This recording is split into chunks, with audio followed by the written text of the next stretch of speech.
Microphones and headphones provided by Audio-Technica. To learn more, head over to audiotechnica.com.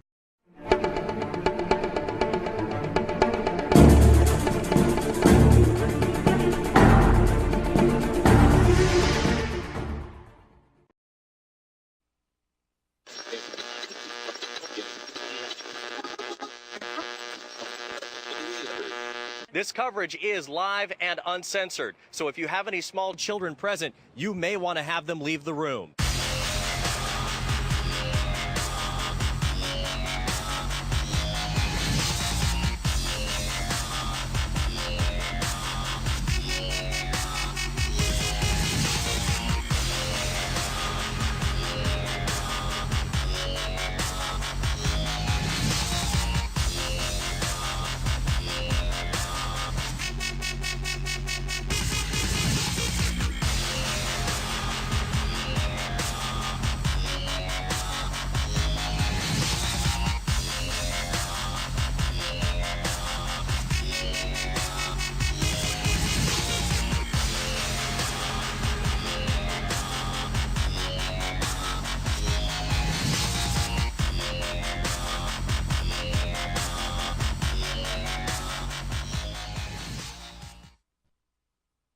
Hey, what's up, guys? My Take Radio, episode 270 for Wednesday, February 4th, 2015. I'm your host, Rich, and our call-in number is 347-324-3541. Again, that call-in number is 347-324-3541. If you are tuning into MTR Live on either mtrlive.com or gfqlive.tv, you will notice that there is no video feed for this episode. The main reason being that there are some equipment issues going on at the GFQ side of things, so we are going audio only for tonight's show. But you still can call in and interact with either segment, either wrestling or MMA. As usual, the video portion of this show will be uploaded to the iTunes channel for Rageworks and for My Take Radio within a couple of hours after the show's completion. As always, if you have any questions, feel free to ask in the chat, or you can ask via social media, either at My Take Radio on Twitter or via our Facebook fan page. All right, so last week we didn't get to do two shows last week. My sinuses were completely destroyed. The show for Wednesday, the wrestling and MMA show for last week, ran pretty smoothly, with the exception of, just a lot of muting of the microphone because my sinuses were just prohibiting me from breathing, and I doubt you people wanted to hear any sort of weird nasal issues while listening to the show. But we took that Thursday off, and everything is running on all cylinders. Also, if you've gone to rageworks.net, you will see a brand new rageworks.net built from the ground up, completely fresh layout that we are still working on, still tweaking for you guys. But as I've mentioned over the past few weeks, mytakeradio.com is being rolled into rageworks.net. One of the reasons why it has not been fully completed is because mytakeradio.com has a lot of posts. I mean, we've been running mytakeradio.com a long time. There's at least 3,000 posts on that side, which we have to move over, recategorize, and edit so that you guys can continue to enjoy that content on rageworks.net. But I will say this, the MTR Live link does take you to our live show page on Rageworks, so at least we got that side of things working. But in any event, we're going to continue to work gradually as the week progresses to get the remaining posts from mytakeradio.com on Rageworks, and once that's finalized, then of course we will handle the forwarding of mytakeradio.com to the Rageworks site, and everything will be running on all cylinders. If you joined us for last week's show, you will have heard the announcement that we are going to be adding Ben's podcast, Black is the New Black, to the Rageworks Radio Network, and we're going to add that along to MTR Behind the Mic, MTR Beyond the Mic, our colleagues, the Buried Boys, for the Buried Show, and of course VGN once we get that set up as well. And we're going to continue to grow and add unique programming and unique shows for you guys to continue to enjoy. We recorded a brand new Minority Film Report for 2015, a little change in the format, which I'll let you guys check out. but app owners are getting to enjoy that first. As you know, the My Take Radio app is one of the main features that we try to showcase as much as we can on air because it gives you guys the best experience, and app owners get a lot of cool stuff first. Of course, the Minority Film Report definitely will be one of the things that they've received in advance, and then of course we'll release it to the rest of you guys very soon. A couple of other things. My Take Radio will be at Toy Fair 2015. Our coverage will begin on Saturday, February 14th through the 17th. Myself, Andrea, and Slick will be covering the event. And Slick and I, of course, we're kind of strategizing some of the stuff we're going to cover. I'm sure Slick may cover Toy Fair on Monday and Tuesday, but I know for a fact that Andrea and myself will be there Saturday and Sunday. So be on the lookout for that, of course, through all our usual social media outlets and, of course, on rageworks.net as well. All right, so what's on deck for tonight? Well, of course, the big news story, Anderson Silva, Nick Diaz, the drug test. We're going to get into that. We're also going to be discussing the MMA news for the week, including last weekend's UFC card, which, of course, saw Anderson Silva and Nick Diaz square off. We're going to discuss that. We're going to talk a little bit, of course, about Monday Night Raw, some of the wrestling news for the week, and I want to talk a little bit about the Stone Cold podcast with Triple H, which I felt was probably better to some degree versus, the Vince McMahon episode, just because there was a lot going on, and I just felt that Triple H felt more natural being out there and really just shooting the shit with Austin. And I really liked that. I felt that was tremendous in terms of just getting people on board with just the direction of the company and where WWE's going. I think Triple H did a good job in that regard. And I think seeing that it actually allows people to say that Triple H is trying to do, what's quote unquote best for business, no pun intended. But I just feel that it was just a very, very different approach than how Vince handles things. And I wanted to get into that, of course, and we'll take your calls. So, again, 347-324-3541 is the call-in number if you want to participate. But for now, let's get into this week's MMA news.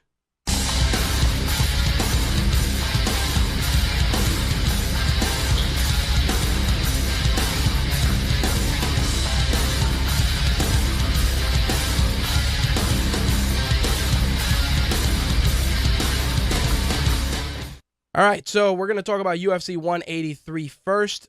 Just a quick reminder for those of you that are tuning in, there is no live video feed for this week's show due to some equipment issues on the GFQ side. You can continue listening to the show via the Mixlr feed, but if you want to watch my beautiful face, you're going to have to wait till I edit the video for this week's show and upload it to our YouTube channel. But as I said, we're going to open things up by getting into the UFC 183 card, which, man, it was really good, and I was just so heartbroken with the news that came out afterwards. As usual, we're going to go through a couple of the different fights that I wanted to talk about. Obviously, I'm not going to recap the entire card because you guys know how everything went down, but I do want to talk about the fight between John Lineker and Ian McCall, which was a surprisingly good fight, even though Lineker did come in overweight by a pretty large margin. Ian McCall, of course, made weight, but John Lineker did not. Either way, though, the fight itself was quite good. John Lineker secured the victory via unanimous decision. It's really a shame that he couldn't make weight considering how good he looked in that fight, but it seems that a lot of fighters, especially over the last couple of weeks, it's been weight issues, drug issues, you name it. There's all kinds of issues going on, and it's really disheartening for the sport. I had a friend of mine who you guys may know. It was my friend MMA Valor.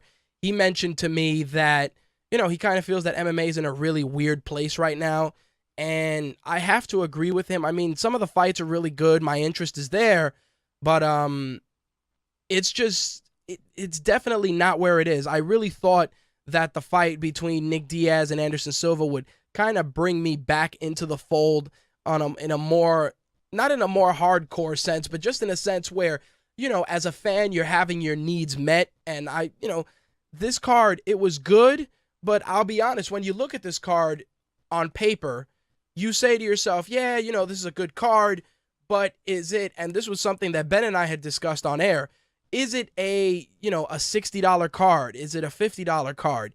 And when you strip away some of these fights, you realize that it wasn't a $60 card. It was a good card, but it just wasn't a card that warranted a $60 expenditure. That's my personal opinion on it. Nonetheless, most of the fights were pretty solid. The Ed Herman-Derek Brunson fight was good. Derek Brunson taking the victory via TKO was not shocking. I think Ed Herman is a solid middleweight, always a guy that goes in there and gives a good performance. Derek Brunson I like. I think he's a guy that always goes in there, gives it 110%, and I enjoyed the way it went. It was a beautiful finish.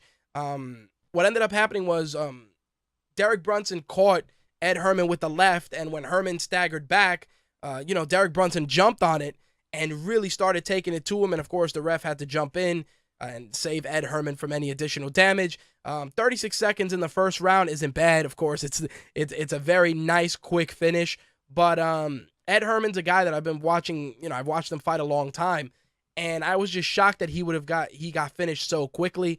Nonetheless, though, Derek Brunson is a talent that we got to keep an eye on in the middleweight division. Meanwhile, the ladies, Sarah McMahon, Miesha Tate, I expected this fight to be a war, and it kind of was. I definitely feel Miesha Tate was in danger in that first round. Sarah McMahon had incredible striking, looked really crisp in there against Miesha Tate. Miesha Tate, though, going to her bread and butter, working the wrestling, just securing a lot of dominant positions. They gave her the victory via majority decision, which I had issue with because Sarah McMahon definitely had her in trouble in that first round. Maybe I would have gone split, but not majority. I just felt that decision was poor. I mean, at the end of the day, Miesha Tate secured 2 out of the 3 rounds, I felt, but I just felt that it wasn't a majority. It wasn't worthy of a majority decision. On the contrary, I felt that Sarah McMahon, like I said, really aggressive in that first round. And to have the fight scored 29-28, 29-27, and 28-28 was crazy. I mean, judging that fight 29-27 I just felt that it was not cool. Like I said, it was a good fight. I just felt that the judging was not up to snuff, in my opinion. Sarah McMahon is a great addition to the women's division, always in the hunt, and Miesha Tate continues to evolve. I'm not sure I can agree with her assessment that she's the only one that can beat Ronda Rousey, but I will say that Miesha Tate is definitely in, top five female fighters in the UFC, definitely. But do I feel that she has the tools to go in there and beat Ronda Rousey? I tend to disagree. I mean, she's gone on record saying that I'm going to be the one that's going to beat her. It's like, listen, it hasn't been the case. It has not been the case. I mean, you have Holly Holm in there. You still got Kat Zingano. So, Holly Holm, Miesha Tate, Kat Zingano, and, Ronda Rousey. That's pretty much how I would look at that division right now. Unless, of course, Cyborg makes the cut, which I doubt. And we know Gina Carano's not making that cut. I don't care what anybody says. I disagree that she's going to make that cut. And if it happens, it'll be a miracle. And she'll probably only do that cut once, and that'll be it. But Dake says says in the chat, Tate is solidly number 2, but it's a long way from 2 to 1. And it's a good assessment. I definitely got to give credit where credit is due, because that is probably the best way to look at that division. I have to disagree only with her being in the number 2 category. I feel that at this point, it's Ronda, Kat Zingano, Holly Holm because of her record, Miesha Tate, and Sarah McMahon. That's just my personal rankings. If Ronda Rousey beats Kat Zingano and Holly Holm gets past her opponent, then obviously that's going to be the no-brainer. That's going to be the fight that everybody's going to tune in for, because it's a fight between 2 very, very highly regarded practitioners of their discipline. Ronda Rousey with the judo, Holly Holm with the stand-up game. The thing is that when we look at, and I've talked about this, MMA math will dictate that statistically the most popular fighter is going to, well, correction, UFC math is going to dictate the popular fighter that's going to get the biggest payday is going to be the one challenging for the belt. Legitimate MMA math is going to dictate that the person with the victories is going to be the next credible challenger. Now, I'll say this. Kat Zingano obviously deserves her opportunity, especially after overcoming so many personal issues and injuries, and definitely deserves it. Holly Holm comes in with a very, very impressive record, and I think that if she has a strong showing, they're probably going to pull the trigger and have her challenge Ronda, because from a monetary standpoint, that's where the money is.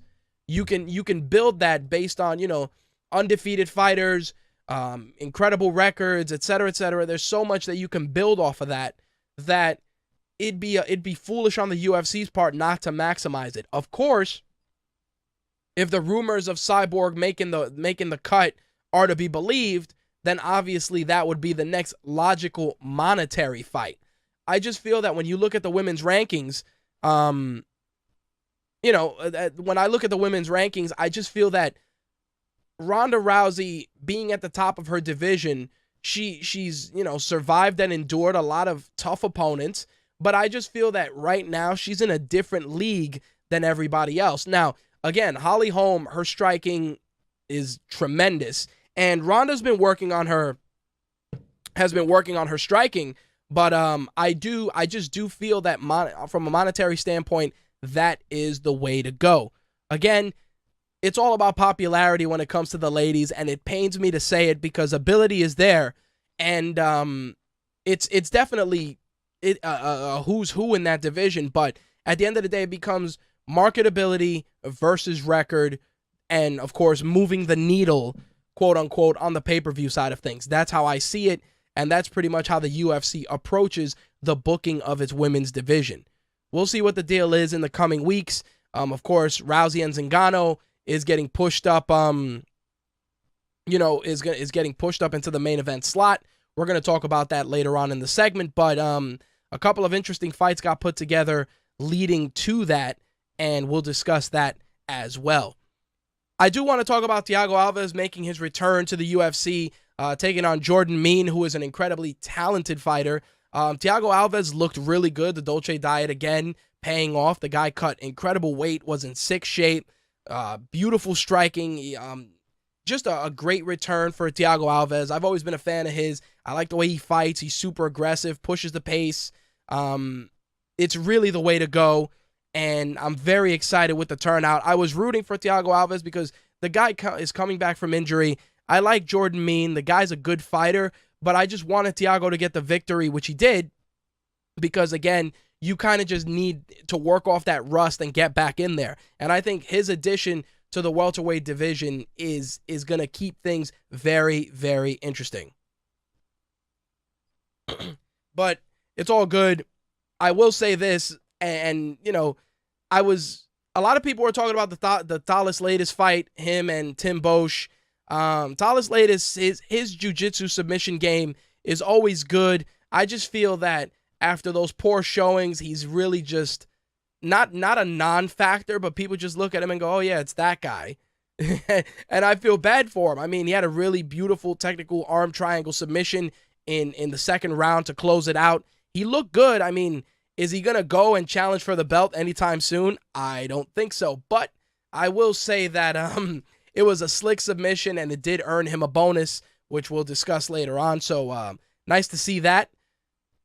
New York's own Iaquinta took on the always dangerous and equally entertaining Joe Lazan in the lightweight side of things. I gotta root for one of New York's own. It is what it is, but I like watching Joe Lazan fight because the guy goes in there, gives it 110%. He really is the just bleed kind of a fighter. He'll go in there willing to have wars with anybody, and I respect his work ethic. I respect his approach to the sport, and he's a fellow geek. So, I couldn't root against him either, but of course, Iaquinta came in there and caught him with a devastating shot, which, it was a hard right. It wobbled him, And then Iaquinta saw blood in the water and just jumped all over it and took out Joe Lazan.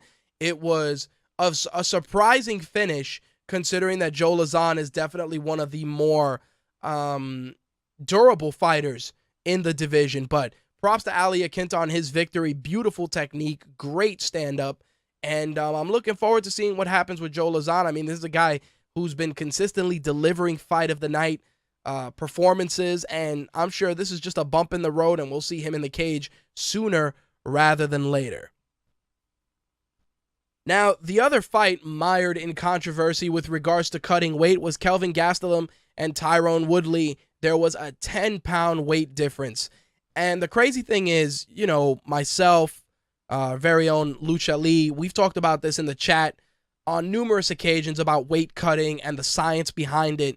And, you know, it's one of those things, and I'm not going to beat it up too much, but here's where I stand. As you get older and you cut weight, whether it's as a mixed martial artist or a power lifter or a bodybuilder or any sport where fluctuation in weight is incredibly important, what I have to say that your body takes a beating constantly, takes a beating. And what happens is your body just, it finds it tougher to bounce back. And as you get older, that's also a factor as well. I mean, you know, I am 34, and I can tell you that when I cut weight at 24, it was a much easier process than cutting weight at 34.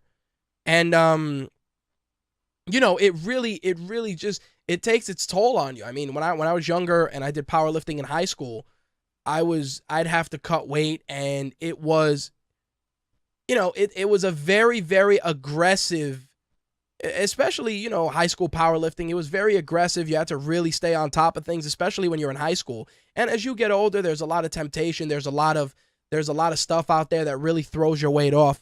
But Lucha Lee says it in the chat. He says, "I'm a firm believer that one should not cut more than 10 pounds on a consistent basis." And it's true. I mean, cutting more than 10 pounds is an issue. I think that the problem is your body reaches a point where you can only cut X amount of weight before it starts affecting you. You know, it starts affecting you physically on a multitude of levels, from, you know, pains, passing out. You know, we've seen it happen with Renan Barão, constant fighters. The way around it is you go to, you know, you have a good dietitian, you have a good, you know, a good nutritionist that's going to tell you, hey, you'll be able to make this cut or not. But the fact is that, you know, as a professional fighter, if you're supposed to fight at 170 and after the fight you're off 6 weeks, 8 weeks, 12 weeks, and your weight is in the 200-pound category, you're going to have a really, really tough time cutting that if your fight is, you know, 5 weeks out, 6 weeks out, because you're going to have to change your dieting. You're going to have to up your training, up your cardio. And what happens is, if you're not consistent, or you don't implement the same strategy on a consistent basis, it tends to break you down piece by piece. And it's unfortunate. I feel bad for Kelvin Gastelum, because the guy, you know, you're coming in, you're 10 pounds overweight, you're losing 30% of your purse. And not only that, but it's you know, your opponent is pissed off, because if that guy loses, he's going to lose against the guy that was 10 pounds heavier than him at the scale. Not forgetting the fact that once you rehydrate, you're walking into the cage, you know, at 180 or 190 when the fight starts. So if he cut down to 180 when he got on the scale, he might have walked into that cage weighing 200 pounds, 195 pounds. You know, you know, I'm not to say that T Wood is going to come in weighing less, but there's such a, you know, there's a really, really big issue with that. And I just feel that the UFC needs to start taking a stance also about fighters missing weight on a consistent basis. I feel that in this case, you really want to implement the 3-strike rule.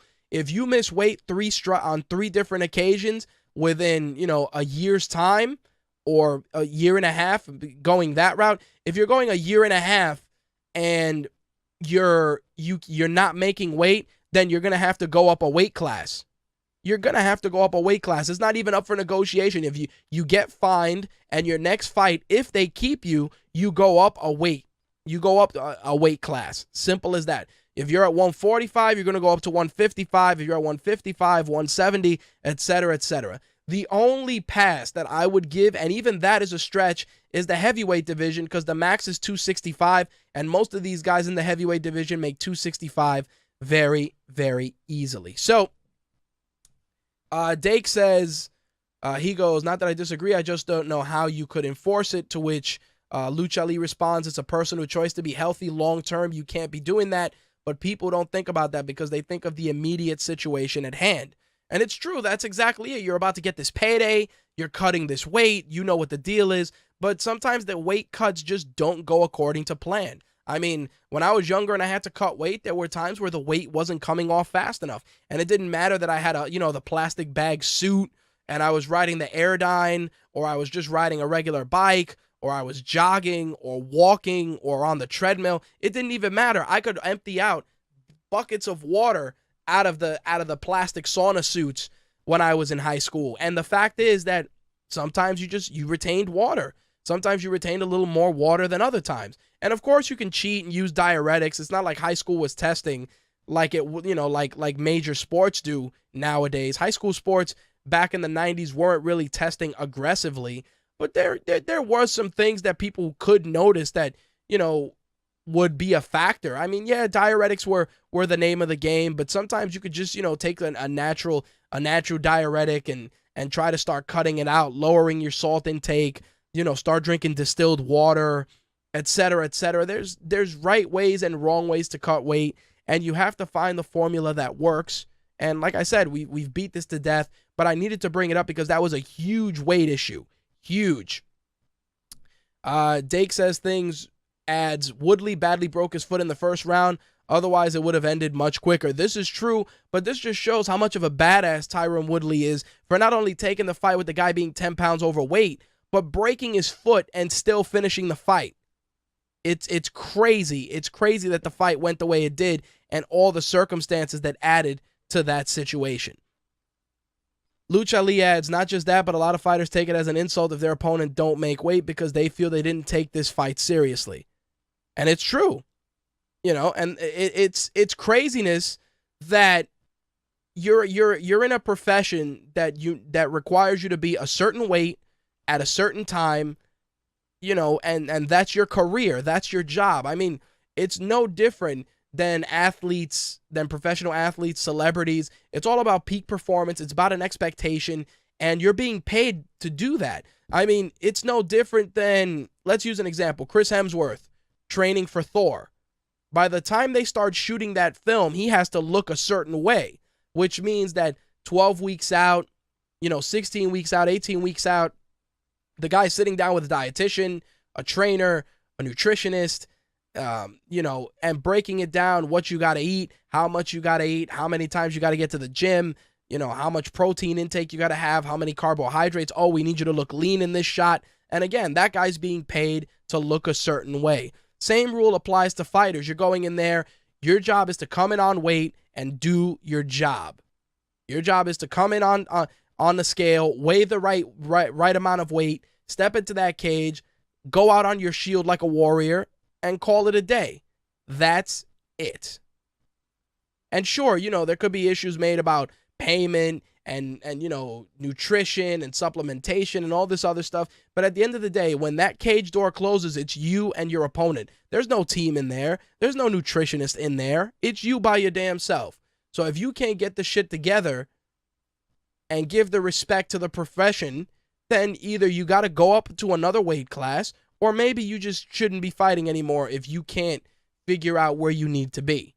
And, it's one of those things. It sounds a little confrontational on my part, but I'm sorry. If I'm a fighter and my job was to come in at 205 pounds and this guy came in 225, 215, whatever the case may be, I'd be incredibly upset because it's like I'm starving myself. I'm putting in the hours in the gym. I'm putting the hours in the sauna, and you're just chilling, eating that extra donut, or maybe you're not doing that extra hour of cardio, or maybe you're not doing that extra half an hour, 45 minutes on the Airdyne, etc., etc. And this is one of those things that, like I said, it really just would piss me off. I'd be just as upset because I'd be like, dude, I'm in here grinding it out, and you're taking it easy. And not to say that he didn't, because like I said, sometimes there are instances where weight cuts don't go according to plan. And you're willing to get a pass once in a while. Like if you miss weight once, it happens. Like I said, not every cut is 100% flawless, but I will say this. If you do it on more than one occasion, then we need to start really enforcing some serious penalties. Like I said, 3-strike rule, third missed weight, you either go up in weight and get a fine, or they cut you loose. That's it, until you get your shit together. I mean, they did it with Anthony Johnson. And look at Anthony Rumble Johnson. He's a great example. Guy used to fight at 170. 170 he used to fight. And, you know, he had trouble making weight. And then he just grew into his frame. He figured it out. And he makes 205 with no problem. Mind you, you see how big Anthony Johnson is. And think about it. He is up. He is now fighting 2 weight classes higher than when he fought earlier in his career. And it took a lot of time and a lot of discipline for you to figure it out. You know? And mind you, he even took some fights at heavyweight, which is something else that you just gotta acknowledge. I mean, listen, you know, I walk around, I think I'm 230 right now. And, you know, if I had to quote unquote get in a cage, I'd probably have to fight at 205. Because I would never, ever make 155, even though that's the fight I'm supposed to be at my height, the weight I'm supposed to be at my height. Never happening. 205, probably. But again, think about it. You walk around 240, 230, to come down to 205. You know, it's a reasonable amount of weight. You gotta start curbing that diet. You gotta start hitting that Airdyne, doing that cardio, putting on that sauna suit. You know, sitting in there sweating like nobody's business to make that weight. Again, you know, no diuretics, no supplements, no assistance, because it's the real deal in there. But it happens. We'll see what goes on with that. And like I said, I got a couple of news items to address regarding Lineker and Gastelum later on in the MMA segment. So I'll definitely get into that in a few minutes. Now, of course, the big one, Nick Diaz, Anderson Silva. A couple of things. Nick Diaz was in epic troll mode during that fight. Him laying down on the octagon floor, just trying to talk shit to Anderson Silva was masterful in every sense of the word. It created so much talk. It created so many memes, so many GIFs of that entire exchange. Anderson Silva did secure the victory, but I can tell you, when it came down to it, I felt that Nick Diaz definitely was trying to get Anderson Silva to engage, because, you know, Nick Diaz's bread and butter is counterpunching. I mean, he can push the pace, but when you're dealing with a guy like Anderson Silva who comes out there and you know, the guy has knockout power, you know, in his arms and his legs, his jiu-jitsu's pretty good. You really are trying to lure him in and try and get those exchanges, which I think is what Nick Diaz was going for. Anderson Silva, excuse me, was definitely working a lot of angles. He was trying to fight smart. You can see there was some hesitation and definitely some rust in there. Nothing crazy, but it was noticeable enough where, you know, you can see the apprehension. I was shocked that he waited so late into the fight to start throwing leg kicks, but I was impressed with the fact that Anderson Silva, once he threw that first leg kick, he knew it was game on, and he woke up. And he went in there and he was trying to do his thing. Of course, the aftermath of this fight is, you know, the bigger story. And I'm going to get into that. And we're going to really kind of take a deep dive into that entire turn of events. But I will say this. Nick Diaz, regardless of whether you love the guy or hate the guy, went in there and fought what many consider to be the greatest pound-for-pound fighter of our generation. I have to disagree because, you know, I really reserve that honor for Fedor first, Anderson Silva second, John Jones, George St. Pierre, and you know, going into the legends, Randy Couture, Chuck Liddell. There's so many people that deserve those great fighter pound for pound honors that, you know, I always feel that that's always debatable, but Fedor for me at the time is considered, you know, the pound for pound greatest fighter of our generation. Yes, in the later part of his career, he did lose, you know, he lost to Bigfoot Silva, he lost to Hendo, but the fact is that during his time, when Fedor was fighting, there was a murderer's row of competition. We had Rampage, we had Vanderlei, we had Crow Cop, we had a murderer's row of guys. And this is the thing that, myself and a good friend of mine, we were talking about. When you talk about pound for pound, it's very easy to address the pound for pound situation if you're also addressing the level of competition. And the level of competition, depending on which fighter you're talking about, some may feel that the level of competition isn't as aggressive. Like John Jones. Everyone looks at John Jones as the greatest fighter, period, based on, obviously, ability, record, etc. But you also have to look at the level of competition, and that's no disrespect to the guys he's fought. But if you talk about competition now versus competition back in the day, the problem is that now in the UFC, almost everybody is well-rounded. And it's only when your disciplines tie together in such a way that you're just better all around that you start separating yourself from the pack. Dake says, he goes, I considered Silva the GOAT, but I'm still processing this test failure, and we are definitely going to address that. He also adds, Fedor fought some murderers, but he also fought some absolute tomato cans. He's number 2 to me all time. You know what the thing is, though? When you look at that statement and you say Fedor fought some murderers and he fought some cans, you also got to address this for every champion. I think probably one of the few guys who's been really, really, really, really, really tested in his division is probably Georges St-Pierre. You look at Georges St-Pierre, think about every guy he's fought, from Matt Hughes, Carlos Condit, Nick Diaz, Johnny Hendricks. Like, all those guys in that division were all dangerous. Dan Hardy, thank you. Josh Koscheck, even. For as much as people hate on Josh Koscheck was considered at one point a very, very high prospect at 170. And this is what I'm saying. Like, when you look at GSP and you go, yeah, but GSP, who did GSP fight? Well, he fought a lot of fucking dangerous dudes, and these are all guys that have pretty much exchanged the title back and forth because that division is really deep. See, 205 is interesting because when I talked about the 205 division with Ben last week, Ben said it. Once you get to the top 5, once you get to the top 5 of light heavyweight, that's really where the skill set and the skill level really starts branching out. When you go from 5 to 10 or even 5 to 15, you can kind of interchange those guys, which is fucked up, but it's the truth. Think about it. You got John Jones, Anthony Rumble Johnson, Gustafsson, Daniel Cormier, Rashad Evans. We talked about this. We look at those 5 fighters, and then we look at everybody under that. And while everybody under that is good, those 5 fighters, like I said, they separate.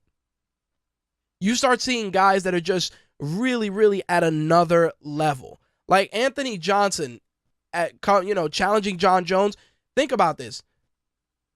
Alexander Gustafsson took John Jones to the limit, yet Anthony Rumble Johnson dispatched him like that. In the blink of an eye, that fight was over. And this is what I'm saying. Like, these divisions, they're not, there's really not a guy that's head and shoulders that far ahead. The only guy that I could probably say, like I say, GSP, Jose Aldo's another one. It really frustrates me that they don't acknowledge the fact that this guy has not fucking lost in years. Years. We're talking about a guy that goes in there and dismantles guys piece by piece. And the UFC doesn't give the guy the respect he deserves. Dake says 9 years. Think about that. The guy hasn't lost in 9 years. John Jones is quote-unquote undefeated, excluding the Matt Hamill thing. Or, this guy's undefeated or that guy's undefeated. But being undefeated for 9 years and the UFC's not doing anything with it is insanity. It's insanity at its best. But Again, marketability, moving the needle, so to speak. People are like, yeah, well, when you look at the statistics, why is Conor McGregor fighting Jose Aldo? Conor McGregor's fighting Jose Aldo because it's about money. You know, it's not about the division. It's about money. Who's bringing in the most paper? And that's where we are. Now, outside of the UFC 183 recap, we do got some news I want to get into. So, of course, let's talk fighter bonuses. $50,000 bonuses were handed out. Thiago Alves, of course, took a bonus for his victory. Thales Latis took a bonus for his. And Tim Bosch and Thales Latis took a $50,000 fight of the night bonus as well. Now, like I said, post UFC 183, John Lineker and Kelvin Gastelum's fates were being discussed with Dana White, and he said with regards to Lineker, he's going to have to move up in weight. And when asked about Kelvin Gastelum, Dana White pretty much said that Kelvin Gastelum is a 185-pounder now. He said with regards to John Lineker, and I quote, looking at Lineker, there's no way he can't make that weight. He should be able to make that weight at his size. Well, he's not going to have the opportunity to make that weight again. He just beat the number 3 guy in the world, and he did it impressively. Now, with regards to Kelvin Gastelum, Tyron Woodley didn't even want to take his money. He didn't even want to take, Tyron Woodley didn't even want to take the 30% of his purse. He said, when they told me initially I was pissed off, I said some words that Dana and a million other people never would have heard me say. I'm pretty quiet. It's just tough going through training camp, especially for me. I change a lot of things in my life, my diet. I'm not a small welterweight, and I'm a big guy in the welterweight division, so I try to make those lifestyle choices and take it as a professional. I definitely was a little annoyed. And this is what I'm saying. You know, the guy came in 10 pounds heavy, but as of right now, it's not even a factor anymore because the guy is now, in Dana White's book, a 185-pounder. Now, Dake says, with Lineker gone, you have to do DJ versus Dodson too. I agree. That's probably the only fight on paper that makes sense. And I'll be honest when I say this, Demetrius Johnson has essentially, if he fights Dodson and wins again, cleaned out his division. Now, everybody says, oh, you know, what about Ian McCall? Well, Ian McCall lost. So, Lineker is gone. And sure, you could do Demetrius Johnson and Dodson too, or, you know, maybe you give McCall another fight, see how well he does, and then you do Uncle Creepy and Demetrius Johnson. But at the end of the day, DJ is another guy that's essentially cleaned out his division. He's a guy that could probably go up or even have a super fight right now, and he'd probably it would make the most sense for him to do it. Because he's got nobody in that division, and the UFC's not even doing anything to grow that division effectively, which is insane. Now, let's talk about the big issue, the elephant in the room, Anderson Silva and Nick Diaz's drug tests. So, Lucha Lee sent me that shortly after I received a text message about it, and I read the story, and I saw it, and Anderson Silva being popped for steroids, I could jump on this show and say, yeah, Anderson Silva, fucking cheater, blah, blah, blah. We gotta wait. Because Anderson Silva is already denying. He's like, yo, I didn't use nothing. I'm clean. I'm not trying to tarnish my legacy, etc., etc., etc. Now, I'm going to step outside of the frame, so to speak, and I'm going to address this with the what-if scenario. If Anderson Silva recovered from his leg break that quickly, he might have had some help. Steroids do aid in recovery from injuries. This is a fact. But taking that into consideration, there are factors there that make for a strong case. Like I said, the guy broke his leg and came back with what's called a remarkable recovery. There's three things that help you recover at that rate. A, money. B, good genetics. C, help out of a bottle. Simple as that.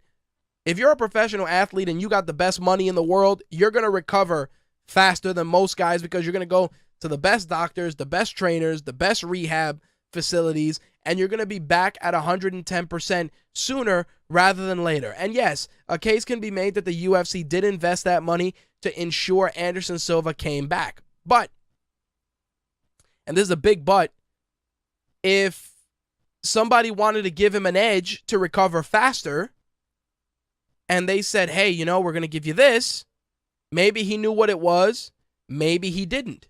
Most times you know what you're putting in your body, but it's another avenue that we have to consider. Now, if for whatever reason Anderson Silva's testing results were tainted, this is gonna take the black eye that the UFC and the commission had already, and it's gonna give them two black eyes at this point, because this is the contamination of a sample. And that's a big, big fucking problem. Again, if that is the case. Anderson Silva, for as long as we've watched him fight, we've always seen him fight, and he's always been clean. On the contrary, when he fought Stephan Bonner was the guy that wasn't clean. So, I'm trying to suspend my disbelief for the time being, because there's a lot of different factors at play here.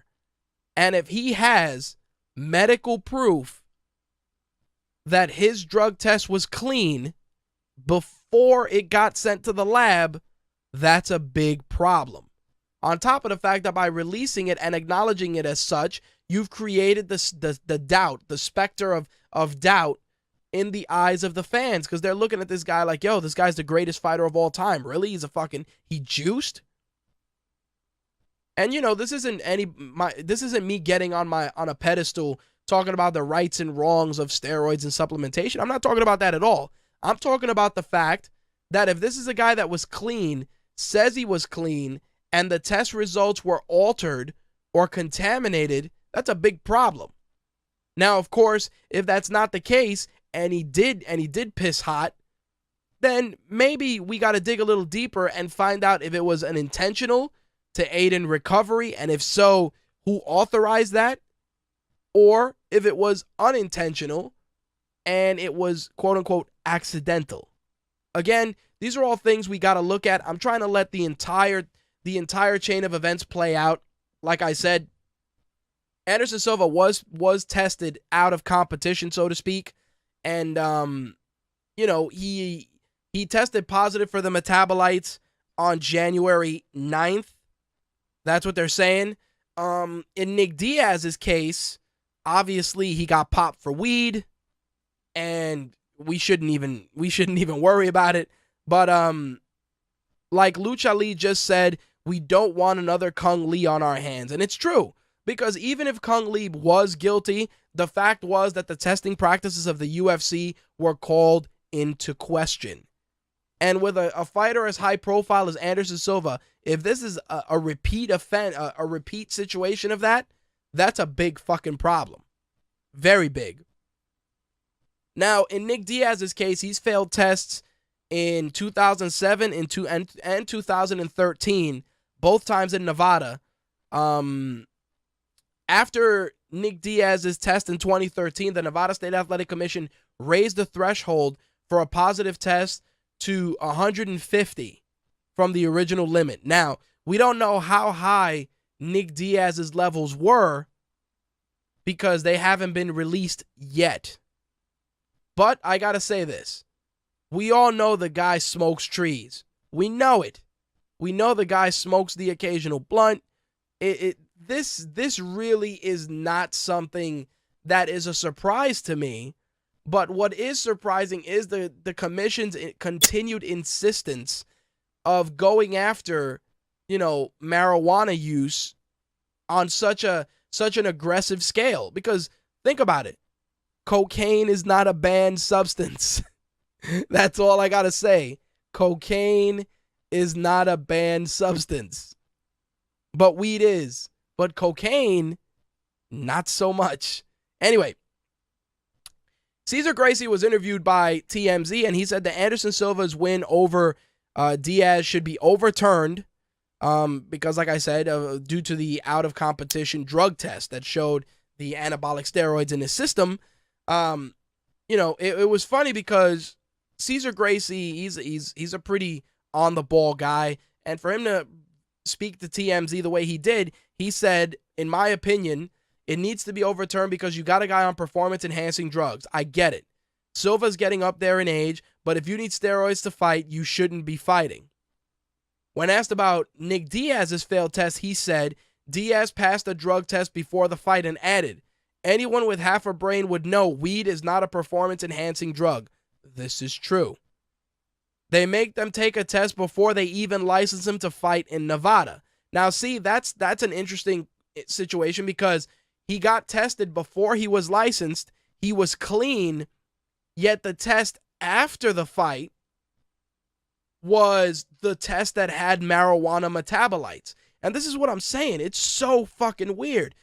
In order for him to get licensed, he has to, his urine was clean to get licensed. Then all of a sudden, magically, after the fight, he has marijuana metabolites in his system.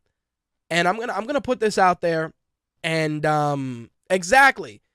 Dake says, so he smoked in the locker room. Exactly.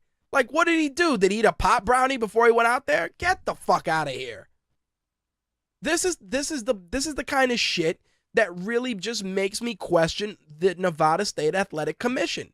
It really does. Now, and I'm gonna see if I can find someone reputable that we can have on air. I really would like to know how the testing procedures for urine testing are handled by athletic commissions. I'd love to know how that works because, all right, you piss in this cup. Then what? All right, it goes to a lab. Where's the lab? How far, how much, how long is the sample in transit? Is there risk of contamination? What type of a facility is it? Is it secure? Etc., etc., etc. Same thing with Anderson Silva's, results. Because again, this is a guy who's been clean, and yes, you can make a case that, hey, maybe they gave him something to help him recover faster. But if that's the case, then we need medical proof. It's just such a sketchy and fucked up situation, and I feel terrible as a fan because there's one side of me that says, yo, a fight's a fight. Anderson Silva fought his ass off and, he won, but the fight could have gone either way. Then there's the other part of me that has to be, the pundit, the guy that comes on in front of this camera, in front of this microphone, and tries to give you guys the best opinions possible from both sides. And this is what I got to say. If you're a longtime fan of mixed martial arts, you know that mixed martial arts has evolved to the point where most of it is so laughable, and it has so many parallels with professional wrestling that you sometimes you look at some of the matches and some of the booking for some of these fights, and it really is straight out of an episode of Monday Night Raw. It really is. But on the flip side, I also look at this as a sport where there's a lot of money being exchanged. There's a lot of stuff going on behind the scenes that we don't even have the slightest clue about. And the fact is that when you take this stuff into consideration, you know that things can get altered and things can get fucked up, but things can always be fixed with money. Simple as that. The UFC is starting to become, to a degree, like boxing. It really is. For as much as people said that the UFC was a cleaner, more organized sport than boxing, pot meet kettle. Because the UFC is really starting to get fucking sketchy with all their shit. Because think about it. Anderson Silva's test was out of competition. And the test results came in, allegedly, on January 9th. These guys, they fought January 31st. So that means from January 9th to the 31st, quote unquote, out of competition testing, nobody thought this would be a good idea to investigate before it was made public? So you mean to tell me that if the UFC knew that he tested positive before his fight, there wasn't any sort of research being done or any sort of digging to find out if this was true? So essentially, you let Anderson Silva go in there, quote unquote, with performance-enhancing drugs in his system. That's what I'm being led to believe. On the flip side, like I said, Nick Diaz, post-fight drug test, marijuana metabolites. How is that possible? Post-fight. It's like, oh, you just finished fighting one of the greatest fighters of all time. Piss in this cup.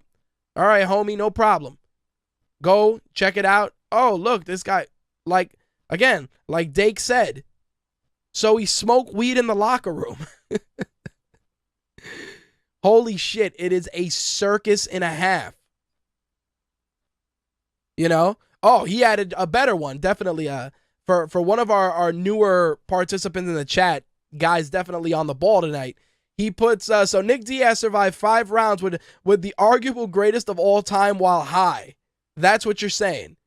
That's essentially it. The dude went in there high as a kite, allegedly, and he survived. That's what the Nevada State Athletic Commission wants me to believe. Fuck, at this point, I might as well believe the shit. I'm serious. Because it's so insane and it's so over the top. And it bothers me because, like I said, there needs to be one unified testing facility, in Las Vegas that handles VADA level testing, Olympic level testing, a secure facility. The same way there's money for casinos and the commission is lining their pockets, there should be one centralized facility that handles this that is by the fucking book. Like I said, the Kung Lee situation should have taught everyone a lesson. Clearly it did not. So, Anderson Silva's hearing, his disciplinary hearing, Diaz is going to have his disciplinary hearing on February 17th. I'm not sure if Anderson Silva's hearing is going to be on the 17th as well, but we will be watching that very closely because, again, very, very huge news story, and it's really a story that's capable of changing the landscape for mixed martial arts because if Anderson Silva's test is legitimate and he was using performance-enhancing drugs, the guy's legacy is in the toilet. It doesn't matter who he beat, who he didn't beat. It's this. And that's the problem. You can say, oh, the guy was clean. You know, it was just this one time. But the problem is fans are fickle. The same MMA fans that are shocked about this now are the same MMA fans that 2 weeks ago, a month ago, were writing Anderson Silva off as a guy whose career was finished. Let's not kid ourselves.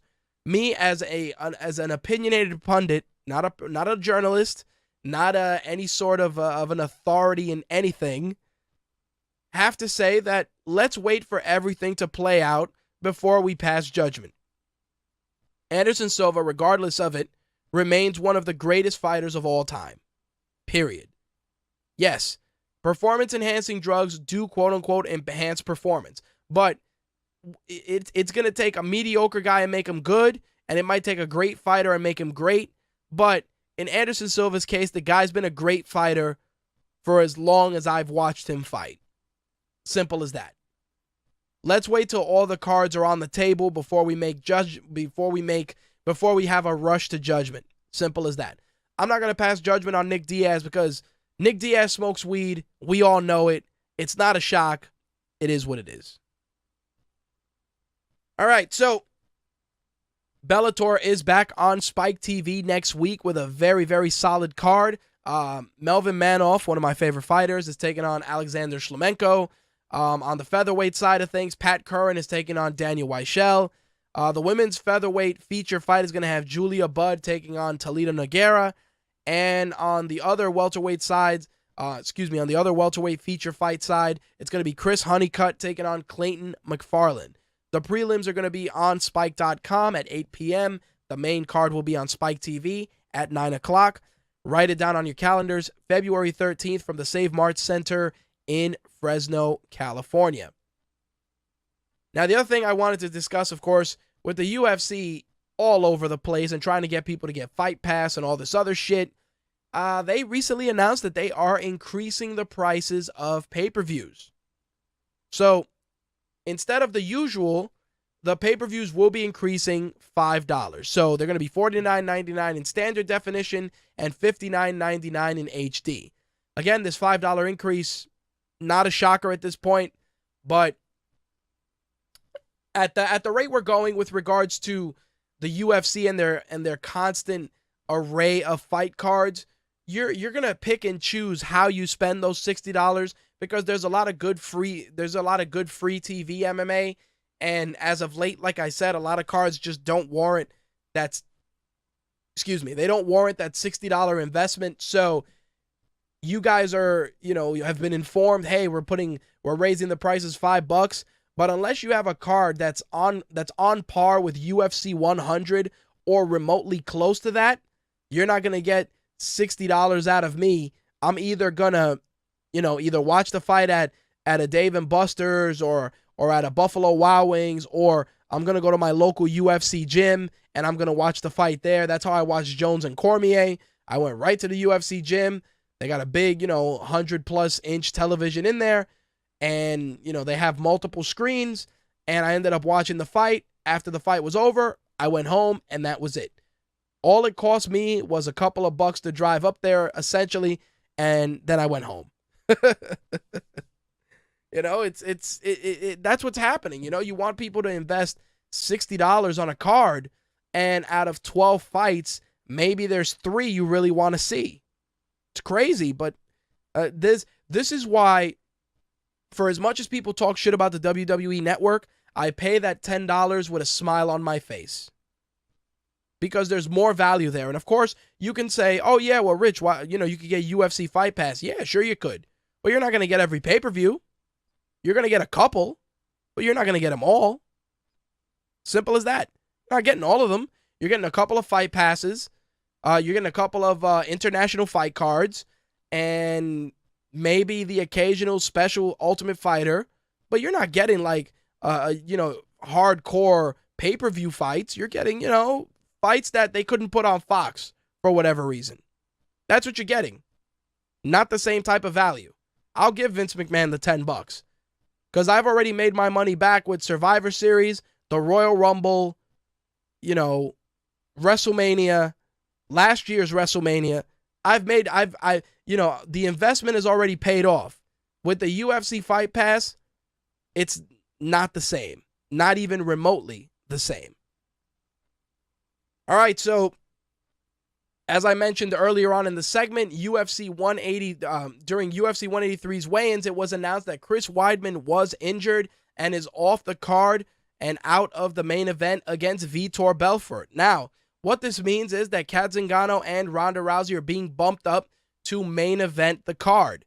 Now, the funny thing was when Vitor, when it was announced that Weidman was out, a couple of different fights were offered to Vitor that he did not want to take. He said that he was going to wait for Weidman to recover, which is being estimated for May. Originally, he was going to get an interim title opportunity against Lyoto Machida, to which he declined. Then he was offered a fight against Gegard Mousasi, which he also declined. And that's where we're at with Vitor. And a case can be made that, Vitor, you want a belt, you want to fight, go in there, fight the dragon, win the belt, unify it against Weidman, and call it a day. You can make that argument, and it's a strong one. It's a legitimate one. But this is a guy who's been chasing this belt for as long as I can remember, and he's just deciding that he's gonna wait it out. So Chris Weidman's estimated return to the cage is May. We are in February. That's 3 months. And I honestly felt that Vitor should have fought. He should have fought. He should have fought Machida. And if you're that good, if you feel that you're the guy that can beat Weidman, then you can surely beat Machida. Simple as that. Unfortunately, that is not the case. Now, with with Kat Zingano and Ronda Rousey in the main event, it makes you wonder, what is your co-main? Well, Holly Holm and Raquel Pennington is your co-main for that card. Also on that card, Jake Ellenberger is taking on Josh Koscheck, Alan Juban is taking on Richard Walsh, and Tony Ferguson is taking on Yancy Medeiros. On the prelims, Rowan Carneiro is taking on Mark Munoz. Roman Salazar is taking on Kid Yamamoto, which I'm looking forward to seeing. Diego Lima is taking on Tim Means, and Derek Lewis is taking on Ruan Potts. And the prelims are on Fox Sports 1 at 8 p.m. Eastern. The main card, as I said, February 28th at the Los Angeles Staples Center. Ronda Rousey, Kat Zingano's your main event. Holly Holm, Raquel Pennington is your co-main. The ladies are front and center. Let's see if they move the needle. And I'll honestly say that out of that main event, out of those 5 fights, I want to see 3 of them. So I may order the card. Maybe. We'll see. Out of those 5 fights, I definitely want to see 3. I think Koscheck and Ellenberger is going to be a surprisingly good fight. Holly Holm and Raquel Pennington is going to be just as interesting. And, of course, Rousey and Zingano, long time in the making. And I think that's going to be the real fight that's going to test Ronda. I mean, Ronda definitely was tested a little bit with Miesha Tate. But Kat Zingano's got a whole other level of striking. And I'm gonna be curious to see if Ronda Rousey's stand-up technique that she's been working on so viciously is going to be a factor in this fight, or if it's going to continue to be the usual setup for the armbar submission and call it a day. I will say this, it's crazy to me. Dake says that Vitor wanted to fight Munoz for the real belt. He also adds that Munoz is on a 2-fight losing streak. Dude, what does that tell you? Just saying that, and the fact that he turned down 2 fights, 3 fights, because allegedly he was gonna, there was a rumor he was gonna fight Yoel Romero. Then it was like, oh, Yoel Romero, then Gegard Mousasi, then, like I said, Lyoto Machida. It's fucking insane. It's stupid.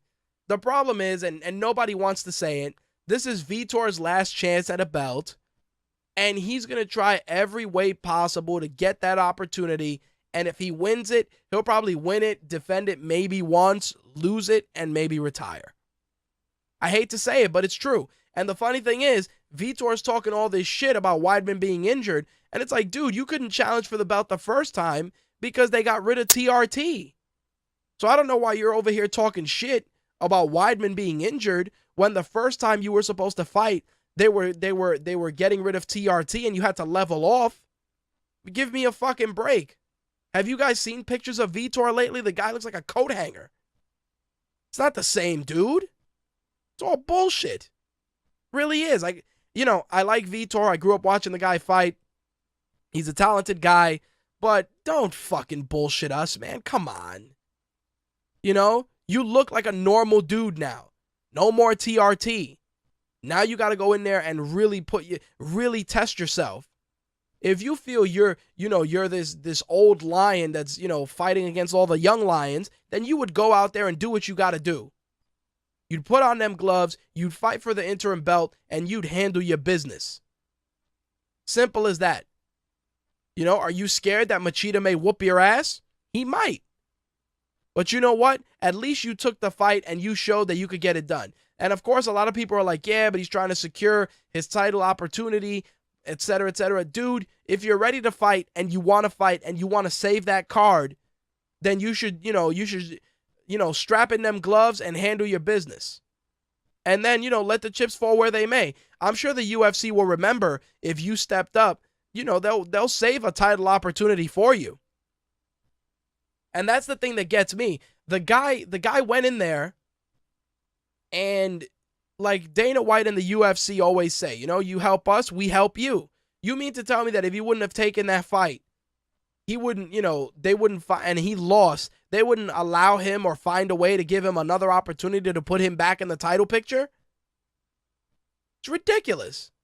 This coming from a fucking guy who hasn't fought at middleweight in 2 years, and on top of that, like I said, couldn't even do the first title fight because of fucking TRT. It's absurd. Stop talking all that shit. You know, you're shitting on Chris Weidman because of an injury, but yet he had to wait on you because you had to get all the chemicals out of your system. You fucking break. Stupid. All right. Now that I got that out of my system, Conor McGregor and Jose Aldo will be squaring off July 11th in Las Vegas as part of International Fight Week. Note that on your calendars, ladies and gentlemen, as Ireland's favorite son squares off against one of the most dangerous pound-for-pound guys on the planet, and we're going to find out if the hype train is real and if Conor McGregor is the real deal. Simple as that. Everybody talks about entertainment, money, all this shit, but I'm going to be honest. If I were Conor McGregor, I would look at this opportunity as a way to silence my critics. Silence them. Yo, who has he fought? He hasn't fought all the top 5 guys, whatever the case may be. You know, that silence your critics, win the belt, defend the belt, and go down in history as the guy that had the most personality, talked himself into a fight, won the belt, defended the belt, and goes down in history as one of the all-time greats. Right now, I look at you as Irish Chael Sonnen. And I love Chael. I like Conor McGregor too, but dude, I gotta admit, Chad Mendes, you look at Chad Mendes, you look at Frankie Edgar, those guys gotta be annoyed, man. I'd be fucking annoyed. I'd be annoyed that I didn't get a chance to fight you, but you're already fighting for the belt. And like I said, this guy has a whole country buying fucking pay-per-views. Money's money, numbers are numbers, and I understand that. But for the guys that go in there, grind in the gym, bust their ass, you know what this does to those guys? It tells them that the only way that they can get ahead is not just with ability, but by being a showman and an over-the-top character is the only way that you can get ahead. And it just sends a poor message. Again, that's not to say that Jose Aldo and Conor McGregor is not going to be a great fight or that Conor McGregor is not a legitimately good guy. The guy is legitimately good, but you didn't fight the guys in the top 3. You didn't. You defeated Dennis Siver, and that got you a title opportunity. And yes, you can say, yeah, but he defeated Dennis Siver very soundly. Okay, great. But what about Frankie Edgar? What about Chad Mendes? What about those guys? At least Frankie Edgar. Frankie Edgar and Conor McGregor would have sold a lot of fucking tickets. Would have sold a lot. Don't get me wrong, it's not going to sell out a stadium like him and Jose Aldo will, but, it's still a sizable amount of money there. And again, even this fight July 11th is taking place in Brazil. He's fighting a guy he's not fighting a guy in Brazil. They're fighting in Vegas. And don't get me wrong, the Vegas crowd is great. But again, an entire country, had they fought in Brazil, forget it. That country would have been burned to the ground. And forget it if they fought in Ireland. Sadly, obviously the curfew over there kind of derailed those plans. But still, statistically, like I've said, in terms of statistics and MMA math, Conor McGregor was gift-wrapped this title opportunity.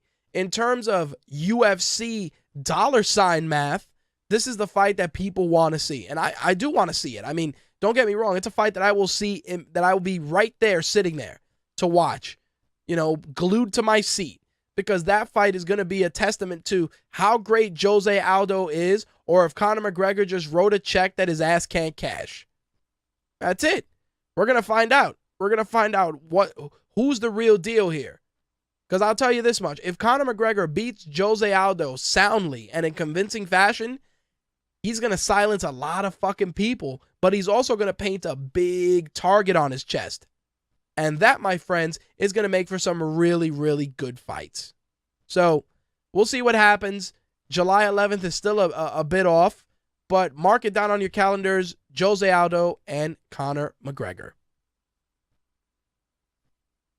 All right, so usually they give these MMA awards on television. I don't know why they haven't given them yet, or maybe I missed the broadcast, but Fighters Only announced the winners of their 2014 World MMA Awards. And couple of interesting categories and a couple of interesting awards that were handed out. I just want to read to you guys the winners. Fighter of the Year. There were a lot of great fighters in 2014, a lot of guys that went in there and had amazing performances. The winner of Fighter of the Year was Robbie Lawler, who also got our Fighter of the Year honors for My Take Radio and Rageworks. Well-deserved. Robbie Lawler had a tremendous year, an incredible fighter, a great performer, and just an all-around cool-ass dude. He goes in there, punches the clock, punches people in the face, and handles his business. I mean, you know, it couldn't have been awarded to a more well-deserving individual. The Lifetime Achievement Award went to Burt Watson, which we know. Female Fighter of the Year, the winner should come as no shock to anyone that it was Ronda Rousey. Breakthrough Fighter of the Year honors went to Kelvin Gastelum. International Fighter of the Year, big shocker, Conor McGregor. Fight of the Year, Jose Aldo, Chad Mendes, UFC 179. Knockout of the Year, Mark Hunt versus Roy Nelson at UFC Fight Night 52. Submission of the Year, Ben Saunders on Chris Heatherly at UFC Fight Night 49. Comeback of the Year, Dominic Cruz, which, comeback of the year for Dominic Cruz is just like, yeah. That's what I think of. Oh, and this. That's what I think of with Dominic Cruz and comeback fighter of the year. Upset of the year, TJ Dillashaw defeating Renan Barão at UFC 173. The Sean Tompkins Coach of the Year honors went to Dwayne Bang Ludwig. Well-deserved. Gym of the Year, Team Alpha Male. I'm sure that's highly debatable. Trainer of the Year went to Mike Dolce. The Referee of the Year honors went to Herb Dean. Ring Card Girl of the Year. We know it's going to go to Ariane Celeste, and sure enough, it did. Leading Man of the Year, Dana White, because why wouldn't it? Even though Scott Coker deserves some recognition for making Bellator interesting again, but whatever. Personality of the Year went to Joe Rogan. Best Promotion, of course, went to the UFC. Best Lifestyle Clothing Brand Awards went to Bad Boy. Best Technical Clothing Brand went to Venom. Best Supplier of Technical Equipment went to Everlast, which is crazy.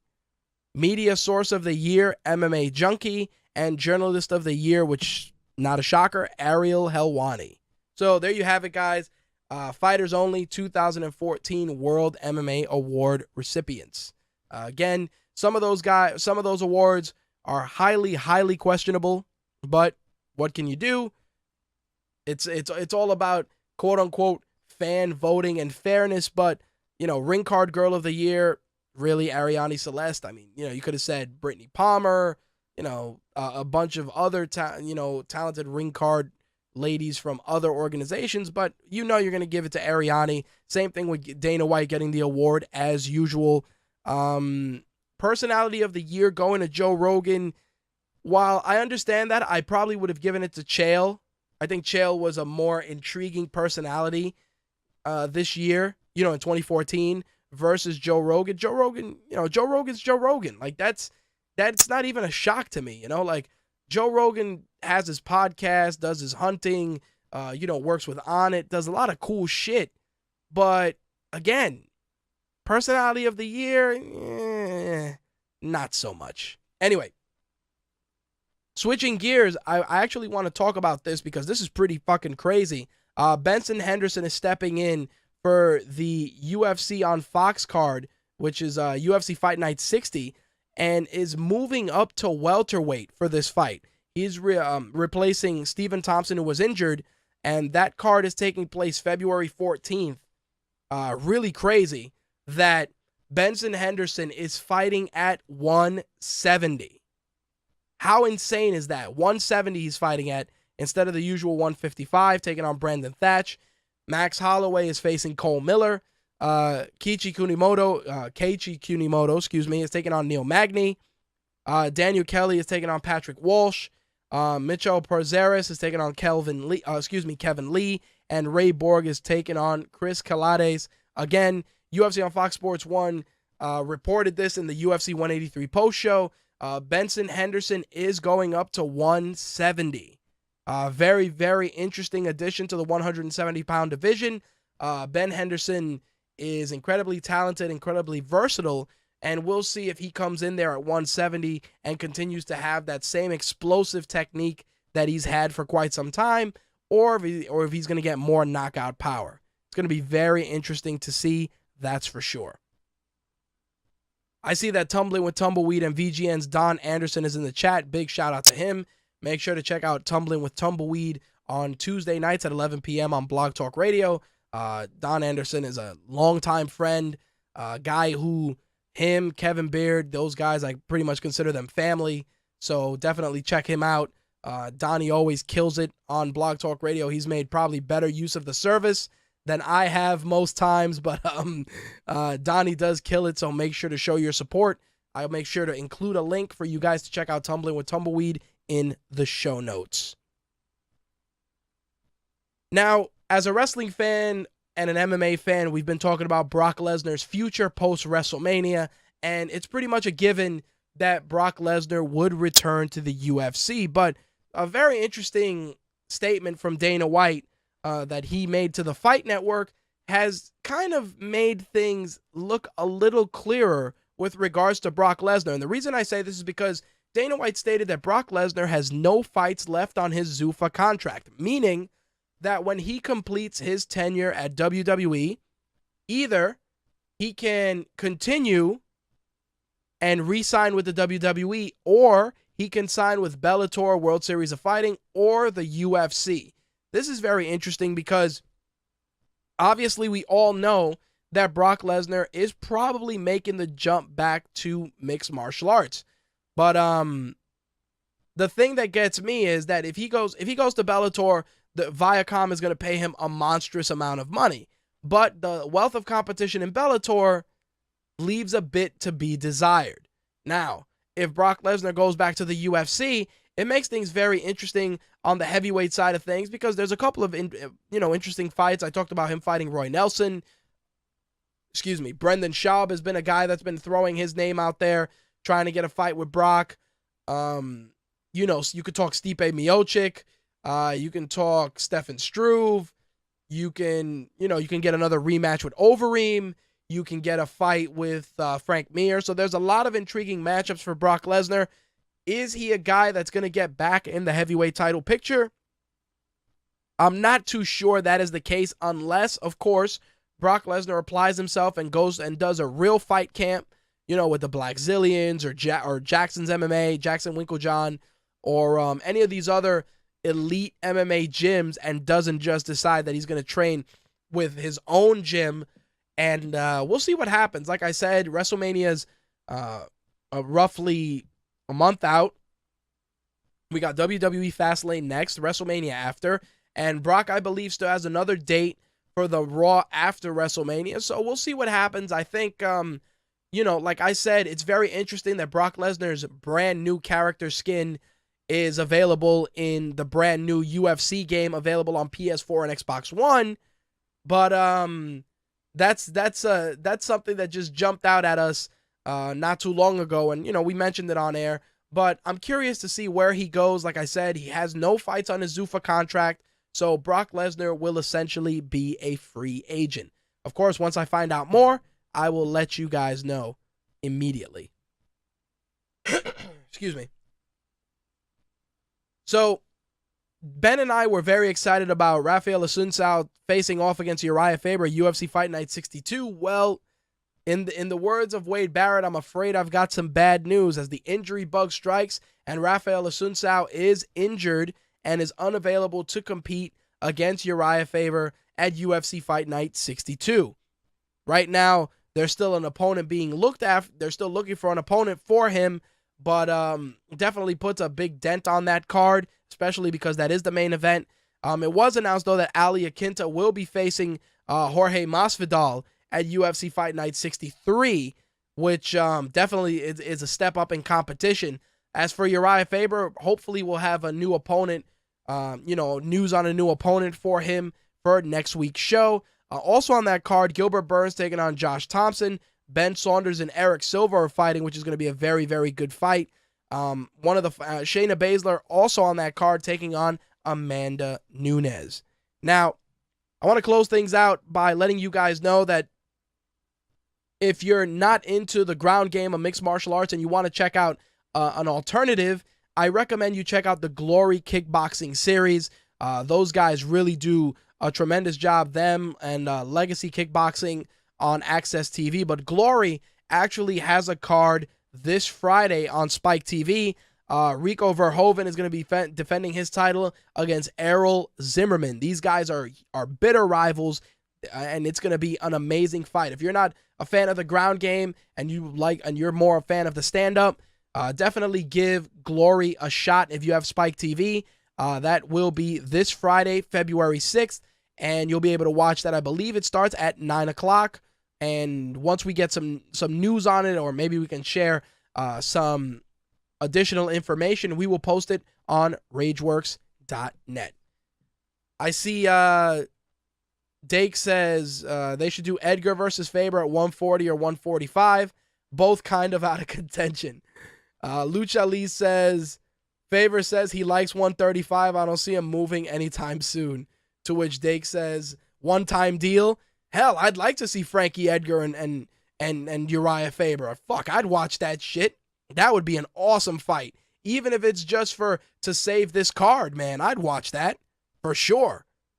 I mean, if Benson Henderson is doing them a solid by going up to 170, shit, I don't mind seeing Uriah Faber fight at 140 or 145. Hell yeah. Definitely good stuff. Lucha Lee adds, I'd like to see it happen, but I don't think it's going to happen. I mean, dude, sometimes these guys step up to do the right thing for the organization. Sometimes the organization dangles some good carrots. But we'll see what happens. Like I said, Uriah Faber, hopefully they find him an opponent, because if he gets pulled from this card, it's going to be, not to say that it's a terrible card, but do we really want to see Ryan LaFleur and Damian Maia as your main event? Not so much. But we'll see what the case is. Again, hopefully we'll have news on an opponent for next week's show. All right, guys, that is going to wrap up the MMA segment for this week. As always, I want to thank our participants in the chat. Dake for his contributions. Of course, our very own Lucha Lee for his contributions as well. As for wrestling, we're going to be discussing this week's episode of Raw, plus all the other wrestling news as well. You know what time it is. Book, take it away. We want the gold, sucker! Hulk Hogan, we coming for you, nigga!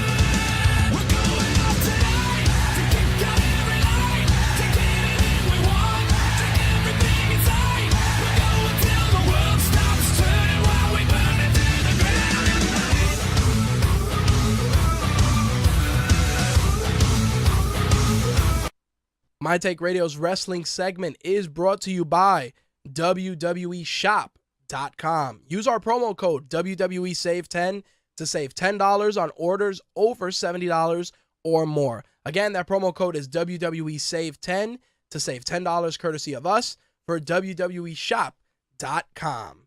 All right, let's talk about Monday Night Raw, which, of course, was a big lead-in for Triple H's appearance on the Stone Cold podcast. Now, last week, Raw was derailed due to the snowstorm, and we actually had a live episode of SmackDown Thursday, which, of course, teased a groundbreaking, amazing announcement courtesy of Triple H, Stephanie McMahon, a.k.a. The Authority. Now, I will say that Raw was, before I get into the matches themselves, was a very, very surprising broadcast this past week for a couple of reasons. The plot was cohesive, the angle advancements made sense, and above all, a lot of good wrestling. It had a sizable amount of backstage segments that added to the overall product. Plus, we got some really, really good matches building up to WWE Fastlane. Now, we've joked about this pay-per-view and the fact that it's essentially filler for WrestleMania, but I think WWE is really trying to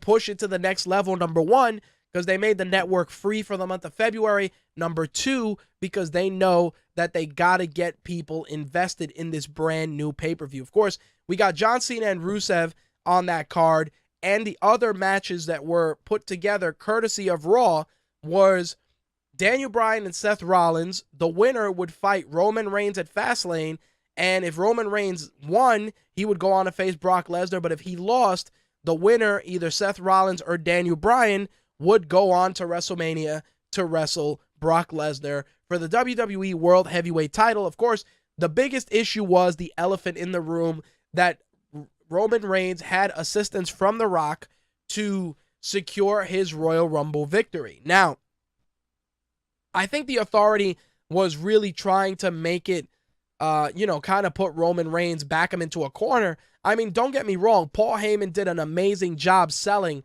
Brock Lesnar versus Roman Reigns on the tape, on the Raw episode from WWE headquarters. But I do feel that in order to establish Roman Reigns as the guy, you have to have him overcome a fair amount of odds. It kind of reinforces this whole one versus all catchphrase that they're trying to get over, and I think it works. As for the match itself, we'll get into that later on, but I definitely feel that Daniel Bryan and Seth Rollins have the potential to have a long-term rivalry for the foreseeable future. Anyway, for every good thing, there is always a little bit of bad, and that was the Big Show and Roman Reigns, which I elaborated on in our 3 hours of Raw column on Rageworks. And the reason is that you take Roman Reigns, you're building this guy up, and then you put him in a match with the Big Show, who defeats him. And yes, there were shenanigans, but again, it's a match we've seen a dozen times. It was incredibly fucking sloppy, and I'm sorry to say, but if you're trying to get Roman Reigns over as a threat, as a credible wrestler, putting him in there with the Big Show, a guy who can't carry anyone to a match, is just an insult. Don't get me wrong, the Big Show used to be the guy back in the day. Your mystery opponent is, and you knew it was the Big Show, and you knew an ass whooping was coming, but it's not the case nowadays. On the contrary, WWE has a very big void when it comes to big guys that continue to call, the big guys that are forces to be reckoned with. I mean, Luke Harper, which I'm going to talk about later on, is probably the only guy on that roster that is agile enough, mobile enough, and has enough wrestling acumen to carry guys in matches. Kane used to be that guy too, but Kane is getting a little older. He's getting a little slower. And, I definitely feel that having Roman Reigns and the Big Show open up Monday Night Raw, even though it was a setup for what transpires later on in the evening, was just a terrible start. Like I said, Roman Reigns and the Big Show do not have the chemistry to carry a feud. Roman Reigns because he has terrible fucking mic work, and the Big Show because he can't carry anybody in a match. I'm sorry to say it, but it's true. Anyway, so I see that Donnie says that Curtis Axel was robbed, and Dake says that he agrees. Yes, Curtis Axel was robbed, but I like the way that he was utilized in this segment because, of course, it brought out Dean Ambrose, which, of course, leads to Dean Ambrose being over the top fucking crazy and announcing that he is setting his sights on the WWE Intercontinental Championship. Now, I think this is a good idea for a couple of reasons. One, it gives Ambrose something legitimate to do. Two, it starts building the seed. It starts building a potential match for either Fastlane or WrestleMania. And three, I think that working with a guy like Bad News Barrett allows a guy like Dean Ambrose to expand beyond just being the crazy guy that does insane stuff. Simple as that. I like Dean Ambrose.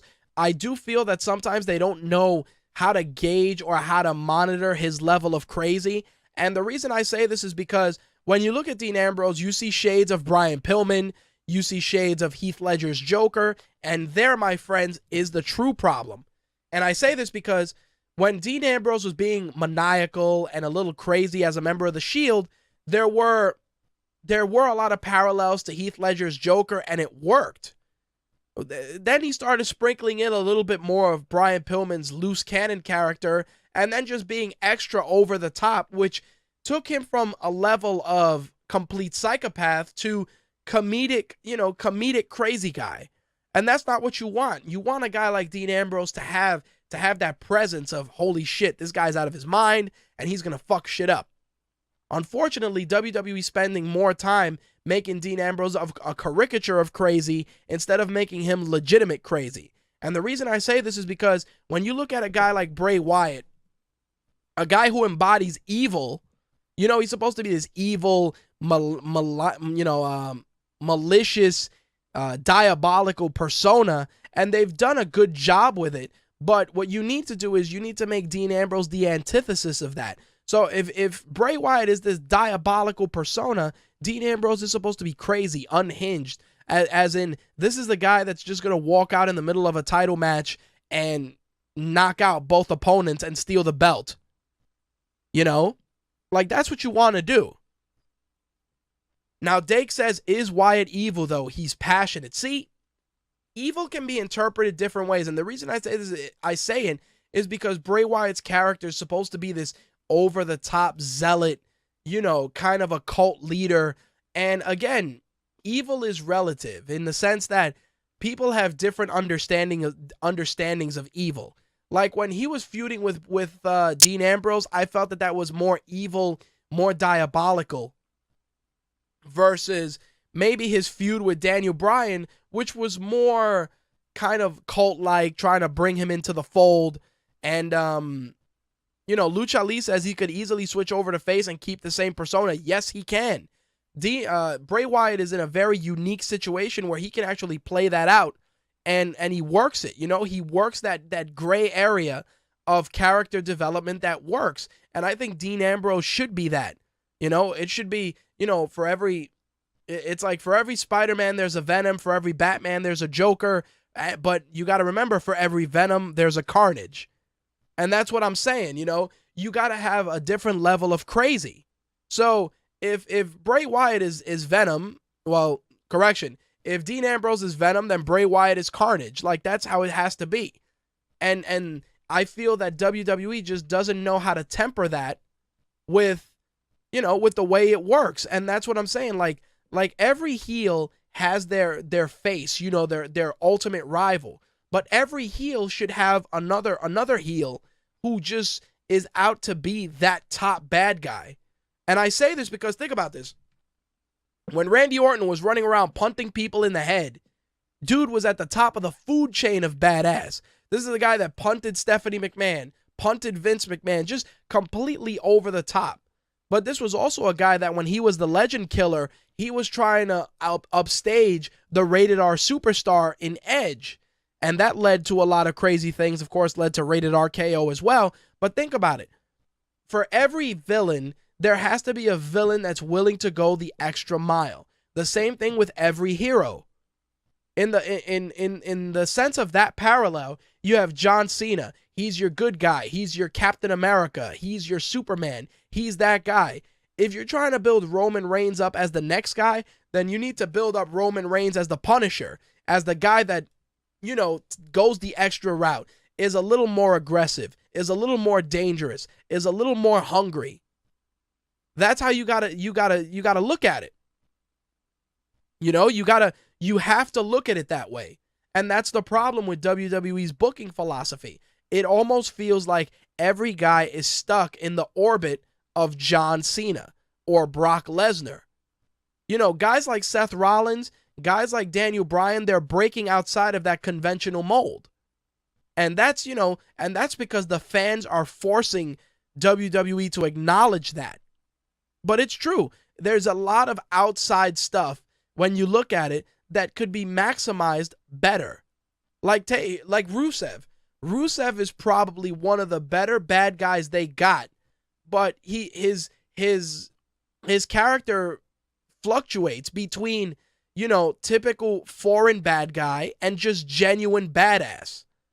And WWE needs to figure out where they want to go with that, because this is a guy, if Rusev is booked correctly, he can be an amazing villain. An amazing villain.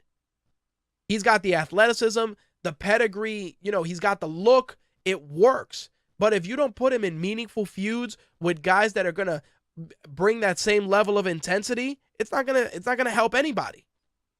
These are the facts. Again, let me not get too sidetracked and let me get into the rest of this Raw recap. Goldust and Stardust squared off against the Ascension. Obviously, the continuing build-up for the inevitable Gold and Stardust breakup is definitely being put together. I have a feeling it'll probably go through Fastlane and culminate with a match at WrestleMania. I do think that the Ascension, they looked decent, but I feel that this match was a means to an end in the sense that it was more so to reinforce the wedge that's being driven between Gold and Stardust versus the Ascension. But you know what's funny? And I talked about this before. The Ascension have essentially regressed since making the jump from NXT to WWE. In NXT, people liked them. They had a good gimmick. The crowd was into them. You know, bringing them up to WWE and making them this caricature of old school tag teams is going to be good and bad, because you can only have them defeat so many old school tag teams that, you know, the novelty is going to wear thin. I say this before and I'll say it again. The Ascension would have benefited from Kane being their manager, them coming up with the same evil gimmick that they had in NXT with Kane being their manager. It would have worked better and would have allowed Kane to do something a little different, and it would have also allowed him to rest his body and not be utilized in such a stupid fashion as a lackey for the Authority. Just saying. Anyway, you know, we and this is something that gets me, and it was good to see the the quote unquote return of Ryback, Rowan, and Dolph Ziggler, but the thing that got me was the setup from their return, and that was Luke Harper and Ryback's match, which I added into our 3Rs this week on Rageworks, because that match was tremendous, and I'll tell you why. Because you look at that match on paper and you go, oh man, this match is going to suck. It's going to suck. Because you figure that the contrast of styles are just not going to work. But man, Luke Harper continues to reinforce that he is a very underrated talent.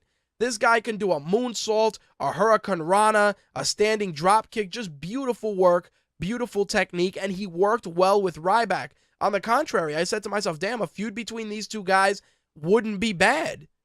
I think they really worked. They complemented each other well. And, you know, a lot of people give Ryback a lot of shit because he's sloppy in the ring, but he's definitely, with the right opponents, he looks really good in there. Luke Harper brought a lot of really good wrestling out of Ryback, and same thing, you know, on the other side.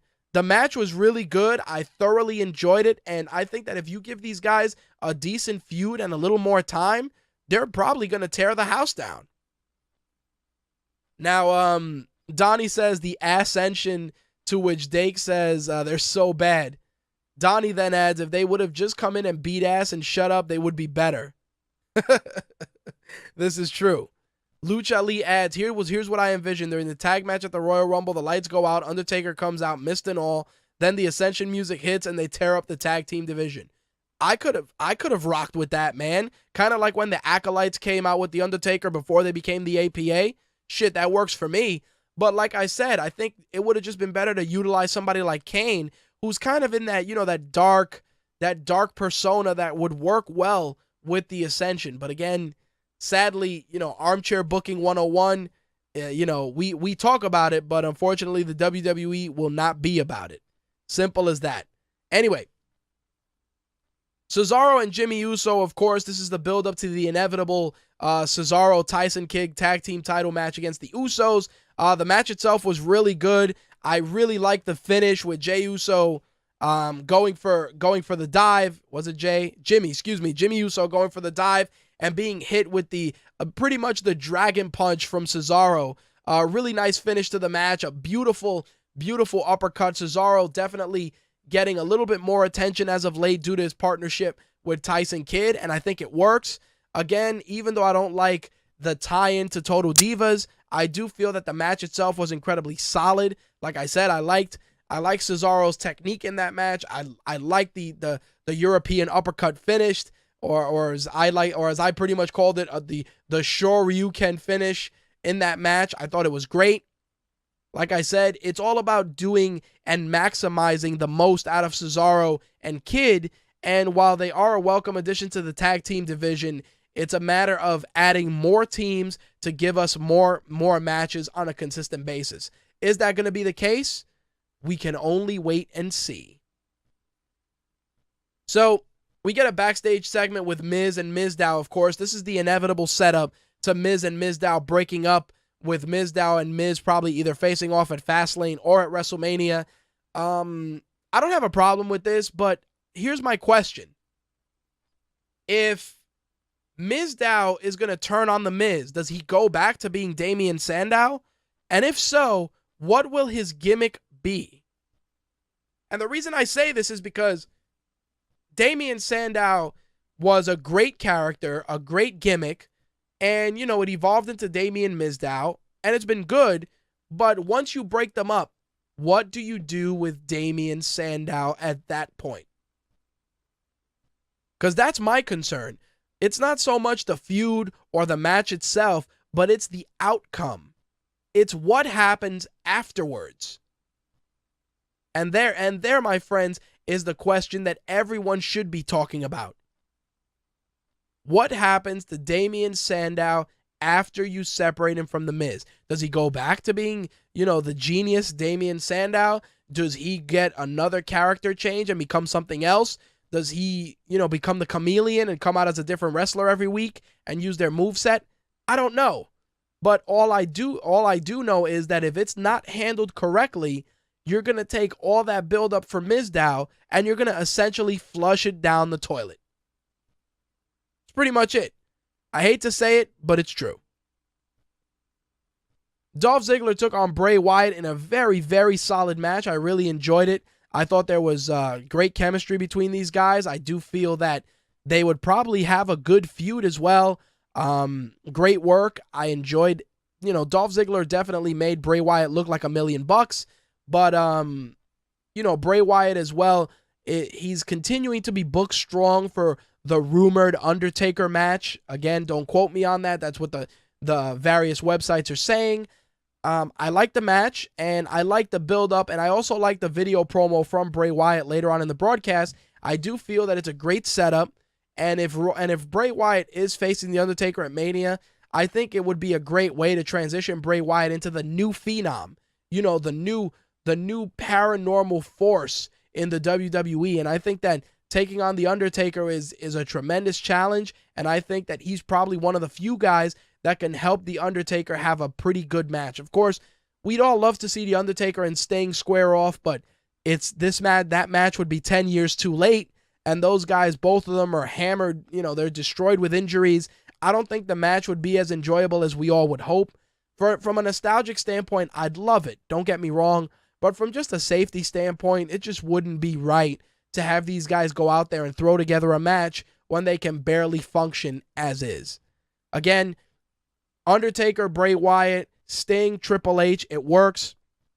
Both guys can carry guys to good matches, and I think that that's the better course of action. Like I said, the nostalgic side of me would love to see Sting and Taker square off. I mean, it's something we've all talked about as wrestling fans, but it would just be a disservice to the legacy of both guys to send them out there, have them try and force a good match out of them, and the match just to end up being complete shit and hurting the legacy of both guys. Dake says, I don't like trying to replicate Undertaker's thing. Let Wyatt fill his own shoes. You know, I can understand you know, the lack of appreciation for that, but you know what it is? In WWE, there's the Undertaker's character is a character that has transcended years, feuds, different periods in wrestling, and I feel that it's always the one constant. And, you know, with The Undertaker being essentially on his way out, I do feel that WWE still needs that one constant. I felt that Brock Lesnar should have been that one constant. Brock Lesnar should have established his own streak that he would put on the line at every WrestleMania going forward. I feel that if you're going to use him as a special attraction, it would be, can you beat the one behind the one in 21-1? I think it would have been a great way to lengthen Brock Lesnar's involvement with the company and to do something meaningful, because he who defeats the beast becomes a legend. Simple as that. Like, it's easy booking. You get Brock Lesnar in there once a year, and you try and have guys that try to beat the streak. And then at some point, Brock Lesnar passes it on to the next guy, who in turn becomes the next phenom or the next main eventer or whatever the case may be. I always felt that Brock Lesnar's booking should have been handled that way instead of, using that whole limited date fiasco. But what can you do? Dake says that would be cool, but Lesnar isn't really a company guy. No, Lesnar's not a company guy, but Lesnar's a money guy. He's a mercenary, and that's exactly it. For the sake of being a mercenary, but also the sake of keeping his legend intact, you can have him come back every year. Just from the strength of competition alone, being the one behind the one in 21-1 is an incredible honor. And to defeat that man, it's the equivalent of Highlander. You defeat him, you take his power. That's what WWE is banking on with Roman Reigns. They figure have him defeat the beast, overcome the odds, and become the face of the company. That's what they would love to happen. I don't think that's going to be the case, but still, I think in that respect, Brock Lesnar's legacy is it's going to be pretty much putting Roman Reigns over effectively. And I hate to say it, when you look at Brock Lesnar standing next to Roman Reigns, it looks like a grown-ass man and a teenager. I hate to say it. And that's one of the hard parts of selling Brock Lesnar and anybody defeating him that isn't either a better technician or a more intelligent wrestler. It just doesn't seem believable. I mean, wrestling's not supposed to be believable, but come on. You got a guy who is this perfect specimen, this athlete, this gladiator, and he's going to lose to a pretty boy. It's weird to me, but I mean, I understand the logic, but I just look at it also from the long-term effects. Like, if Brock Lesnar's on his way out and he's going to put Roman Reigns over, fuck it, so be it. But not utilizing Brock Lesnar for anything else unless he re-signs, I mean, it's silly. I mean, if you can beat the beast, that would make a very, very good story going forward. Unfortunately, that will not be the case, but stranger things have happened. Anyway, Alicia Fox and Paige squared off in what, was essentially just fodder for the Bella Twins to interfere. It was all right. I pretty much got up, got something to drink, came back, and the match was over. Simple as that. The Miz took on Sin Cara, which of course was additional fuel to the inevitable Miz and Mizdow breakup. I felt the match was pretty good. Sin Cara, very underutilized talent. I think with Hunico under the mask, you can do a lot more with that character. And if the rumors of what they're going to do with Kalisto are true, then we need somebody to believe in Hunico and push him as the same type of talent that Rey Mysterio was. And I'll get into that later on in the segment. Now, Rusev comes out. He gets ready to cut his promo. He kills Eric Rowan dead.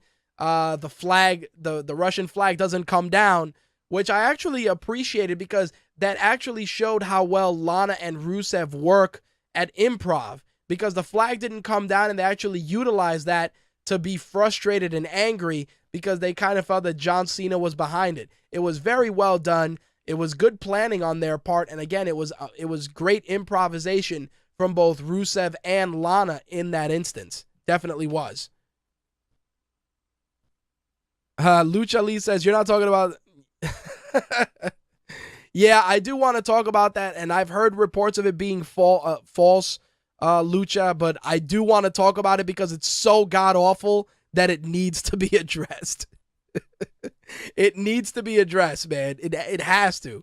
It has to. Anyway, our main event of the evening was Seth Rollins and Daniel Bryan, which for those of you that are only aware of the WWE universe and not any other wrestling promotions, please note that this is not the first time that Seth Rollins and Daniel Bryan have squared off. On the contrary, these two individuals have locked horns in Ring of Honor on more than one occasion. Seth Rollins as Tyler Black and Daniel Bryan as the American Dragon, Bryan Danielson. Now, if you want to see that match in its entirety from Ring of Honor, definitely stop by our Rageworks fan page and you can check it out there as well. As for the match itself, holy shit, was it tremendous from start to finish. Great ring work, amazing chemistry, awesome storytelling, and of course, we knew there was going to be some interference, but I'll tell you, the interference led to one of the better spots of the evening, and that was Roman Reigns spearing the shit out of the Big Show. Every aspect of that spear and that entire exchange really worked in making Roman Reigns, get a pop from the crowd. In addition to that, obviously, Seth Rollins ate a Superman punch due to his interference in Roman Reigns' match with the Big Show, which of course led to Daniel Bryan securing the victory and facing Roman Reigns at Fastlane. Now, obviously, it's easy to assume that Roman Reigns will get past Daniel Bryan and face Brock Lesnar, but I do feel that Daniel Bryan is probably the best person to put over Roman Reigns at this stage of the game, because Daniel Bryan can get a good match out of Roman Reigns. If it's one thing that we've talked about on this show numerous times, it's the fact that Roman Reigns, outside of, beyond 5-minute matches, is just not the best wrestler out there. I have a feeling that Daniel Bryan is going to force that. He's going to force a good match out of Roman Reigns, and Roman Reigns will be better for it. I'll tell you this much, though. If Daniel Bryan and Seth Rollins face off down the road, we're going to have a lot of magic in that ring, because those guys delivered a tremendous match for the amount of time they had. It was, again, you can say that the ending tarnished the match a bit, but it was the means to an end, and I'm sure we have not seen the last of Daniel Bryan and Seth Rollins. Again, a very, very good episode of Raw. It was tremendous. I loved every part of it. I mean, a lot of the backstage segments were really well done. A lot of the angle advancement was tremendous. And not a bad Raw at all. On the contrary, like I said, it actually gave me the creative juices to write up a 3 R's column, which you can read on rageworks.net. And, if you agree, feel free to share your comments in the post. If not, I definitely want to hear from you as well. All right, let's talk about the other wrestling news of the week. First and foremost, PW Insider is reporting that Rey Mysterio's negotiations with the WWE are reaching an end, and that Rey Mysterio will allegedly be released. It seems that WWE may honor his request and cut him loose. There's a strong rumor that Rey Mysterio was going to sign with Lucha Underground. We'll see if that's the case. I think WWE giving Rey Mysterio his release and Rey Mysterio signing with Lucha Underground is going to be a big boost for that promotion. I feel Lucha Underground is an incredibly underrated upstart promotion that has great matches, a really, really unique presentation, and just a lot of great personas that, if people gave a chance, could really, really make for some interesting competition amongst the landscape of TNA and Ring of Honor. Definitely give them some love if you can. We'll see what the deal is with that.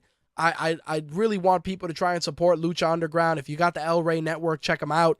A lot of great talent there. A lot of really good performers from Puma, Cage, Chavo Guerrero, Ivelisse, Sexy Star. Just an amazing amount of matches there. Even Johnny Mundo, aka John Morrison. Dario Cueto, who is the authority figure in Lucha Underground. He knows he has the right presence to deliver really, really good promos. I mean, part of that is because he's an actor, but he does a really good job out there. And, I'm starting, after watching Lucha Underground, I watched the Spanish language broadcast because I don't have the El Rey Network. I got to say that, I've really found a lot of my favorites. Johnny Mundo, of course, got to give some props to John Morrison. Puma, who I like, who of course wrestles. He's wrestled in House of Glory as Ricochet. Definitely those two performers I like. I like Cage. I also like Mil Muertes. I think Mil Muertes is a tremendous athlete and really, really good in there. He has a really good strong style, even though he wears a lucha mask. So just an amazing amount of talent there. I recommend you check it out again. Lucha Underground airs on the El Rey Network, but you can also watch Spanish language versions of the broadcast on Uno Más, which is the Univision. Like it's almost like they're Cinemax, like they're more amped up network. So definitely look for that from your local cable provider. And Dake, I'm gonna get into that before we close it up. Yeah, I'm gonna definitely acknowledge that before we close out tonight's wrestling segment. Rest assured.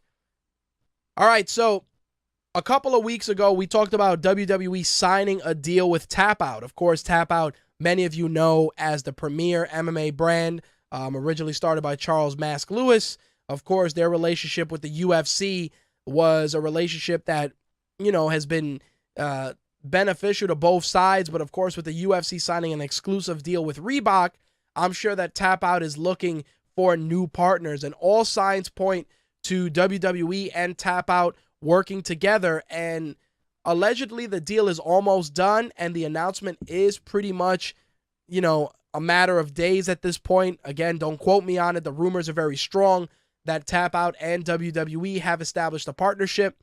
We will see if that is the case. Hopefully that'll lead to some better design shirts. Even though WWE's been stepping their design game up the last couple of months, I'm curious to see what Tap Out and WWE can do. Tap Out and WWE can do together. So a nice little bit of a record boost for WWE as their brand new Immortals mobile game has had 2.7 million downloads in its first weekend of release. I actually downloaded WWE Immortals and I'm working on a review for it. And while, don't get me wrong, it definitely is not a great game. It has a lot of, it has really good graphics for a mobile game, but it definitely needs to improve on a couple of things, and I'll address that in my review. But it's not terrible. I mean, it's a free game.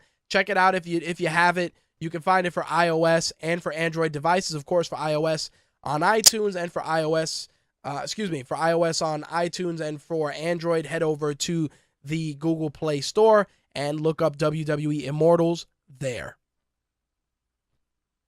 I got to give congratulations to Diamond Dallas Page, who is opening up a DDP Yoga studio, a $2 million facility in Atlanta, Georgia.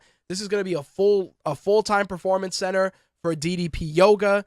Diamond Dallas Page, of course, will be running it alongside Stevie Richards, a.k.a. Michael Manna. Both have been guests on the show, and I'm very happy for both guys. I think DDP Yoga is incredibly beneficial, and me, I don't have the temperament to really apply myself to yoga, but I've played around with DDP Yoga a bit, and it definitely works. It's an incredibly solid program, and I think DDP, I'm happy for him that he actually has made enough of it has gained enough money financially to actually open up a full DDP Yoga studio, and we'll see how it pans out. I'm sure more and more superstars, which we've seen, have been doing DDP Yoga and have said that it's done a lot for them, including Chris Jericho, who is a big supporter of the DDP Yoga movement.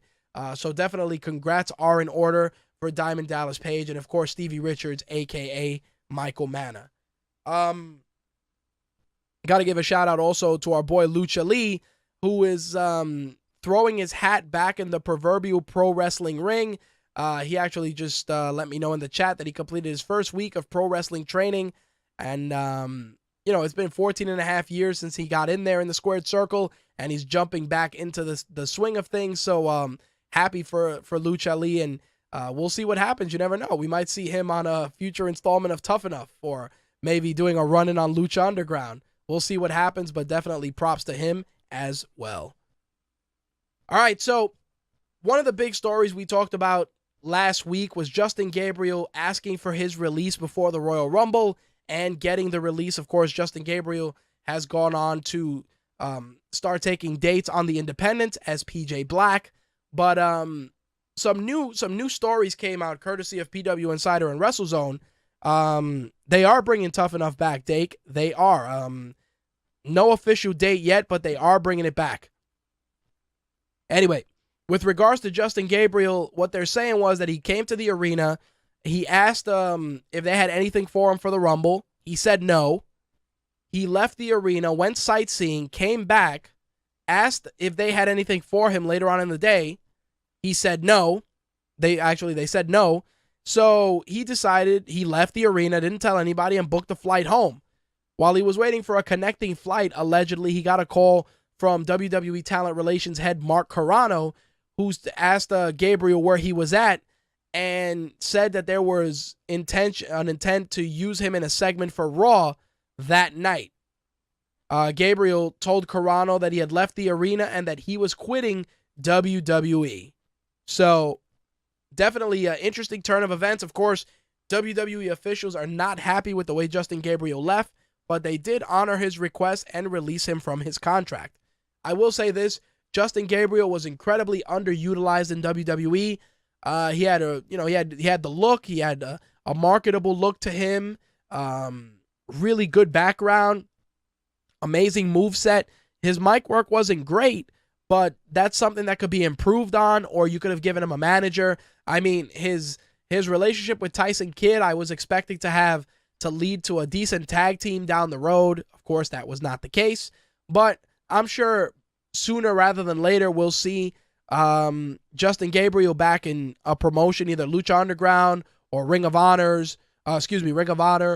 or TNA Impact. But either way, I'm sure Justin Gabriel will land on his feet wherever he goes. So to wrap things up, I want to address this. There's a guy on Reddit, Mets Fan Forever, who many people consider a WWE insider. A lot of his rumors, they pan out. Some do, some don't. But he addressed an interesting rumor regarding Kalisto. Many of you know Kalisto and Sin Cara were in NXT as the Lucha Dragons. And the Lucha Dragons recently launched their NXT Tag Team titles because allegedly Creative is working on a new gimmick for Kalisto. According to Mets Fan Forever, they're saying that with Rey Mysterio out of the way and Sin Cara considered more or less a bust, the plan is to have Kalisto go with an unmasked gimmick of a gay hairstylist. Similar to Rico's gimmick with Billy and Chuck back in the day. But according to what's been said by Mets Fan Forever and numerous other websites, Kalisto reportedly did very well with the gimmick, and officials are seriously considering moving ahead with that gimmick instead of his current one. Again, this is rumor, speculation, but I wanted to address it because I want to say this.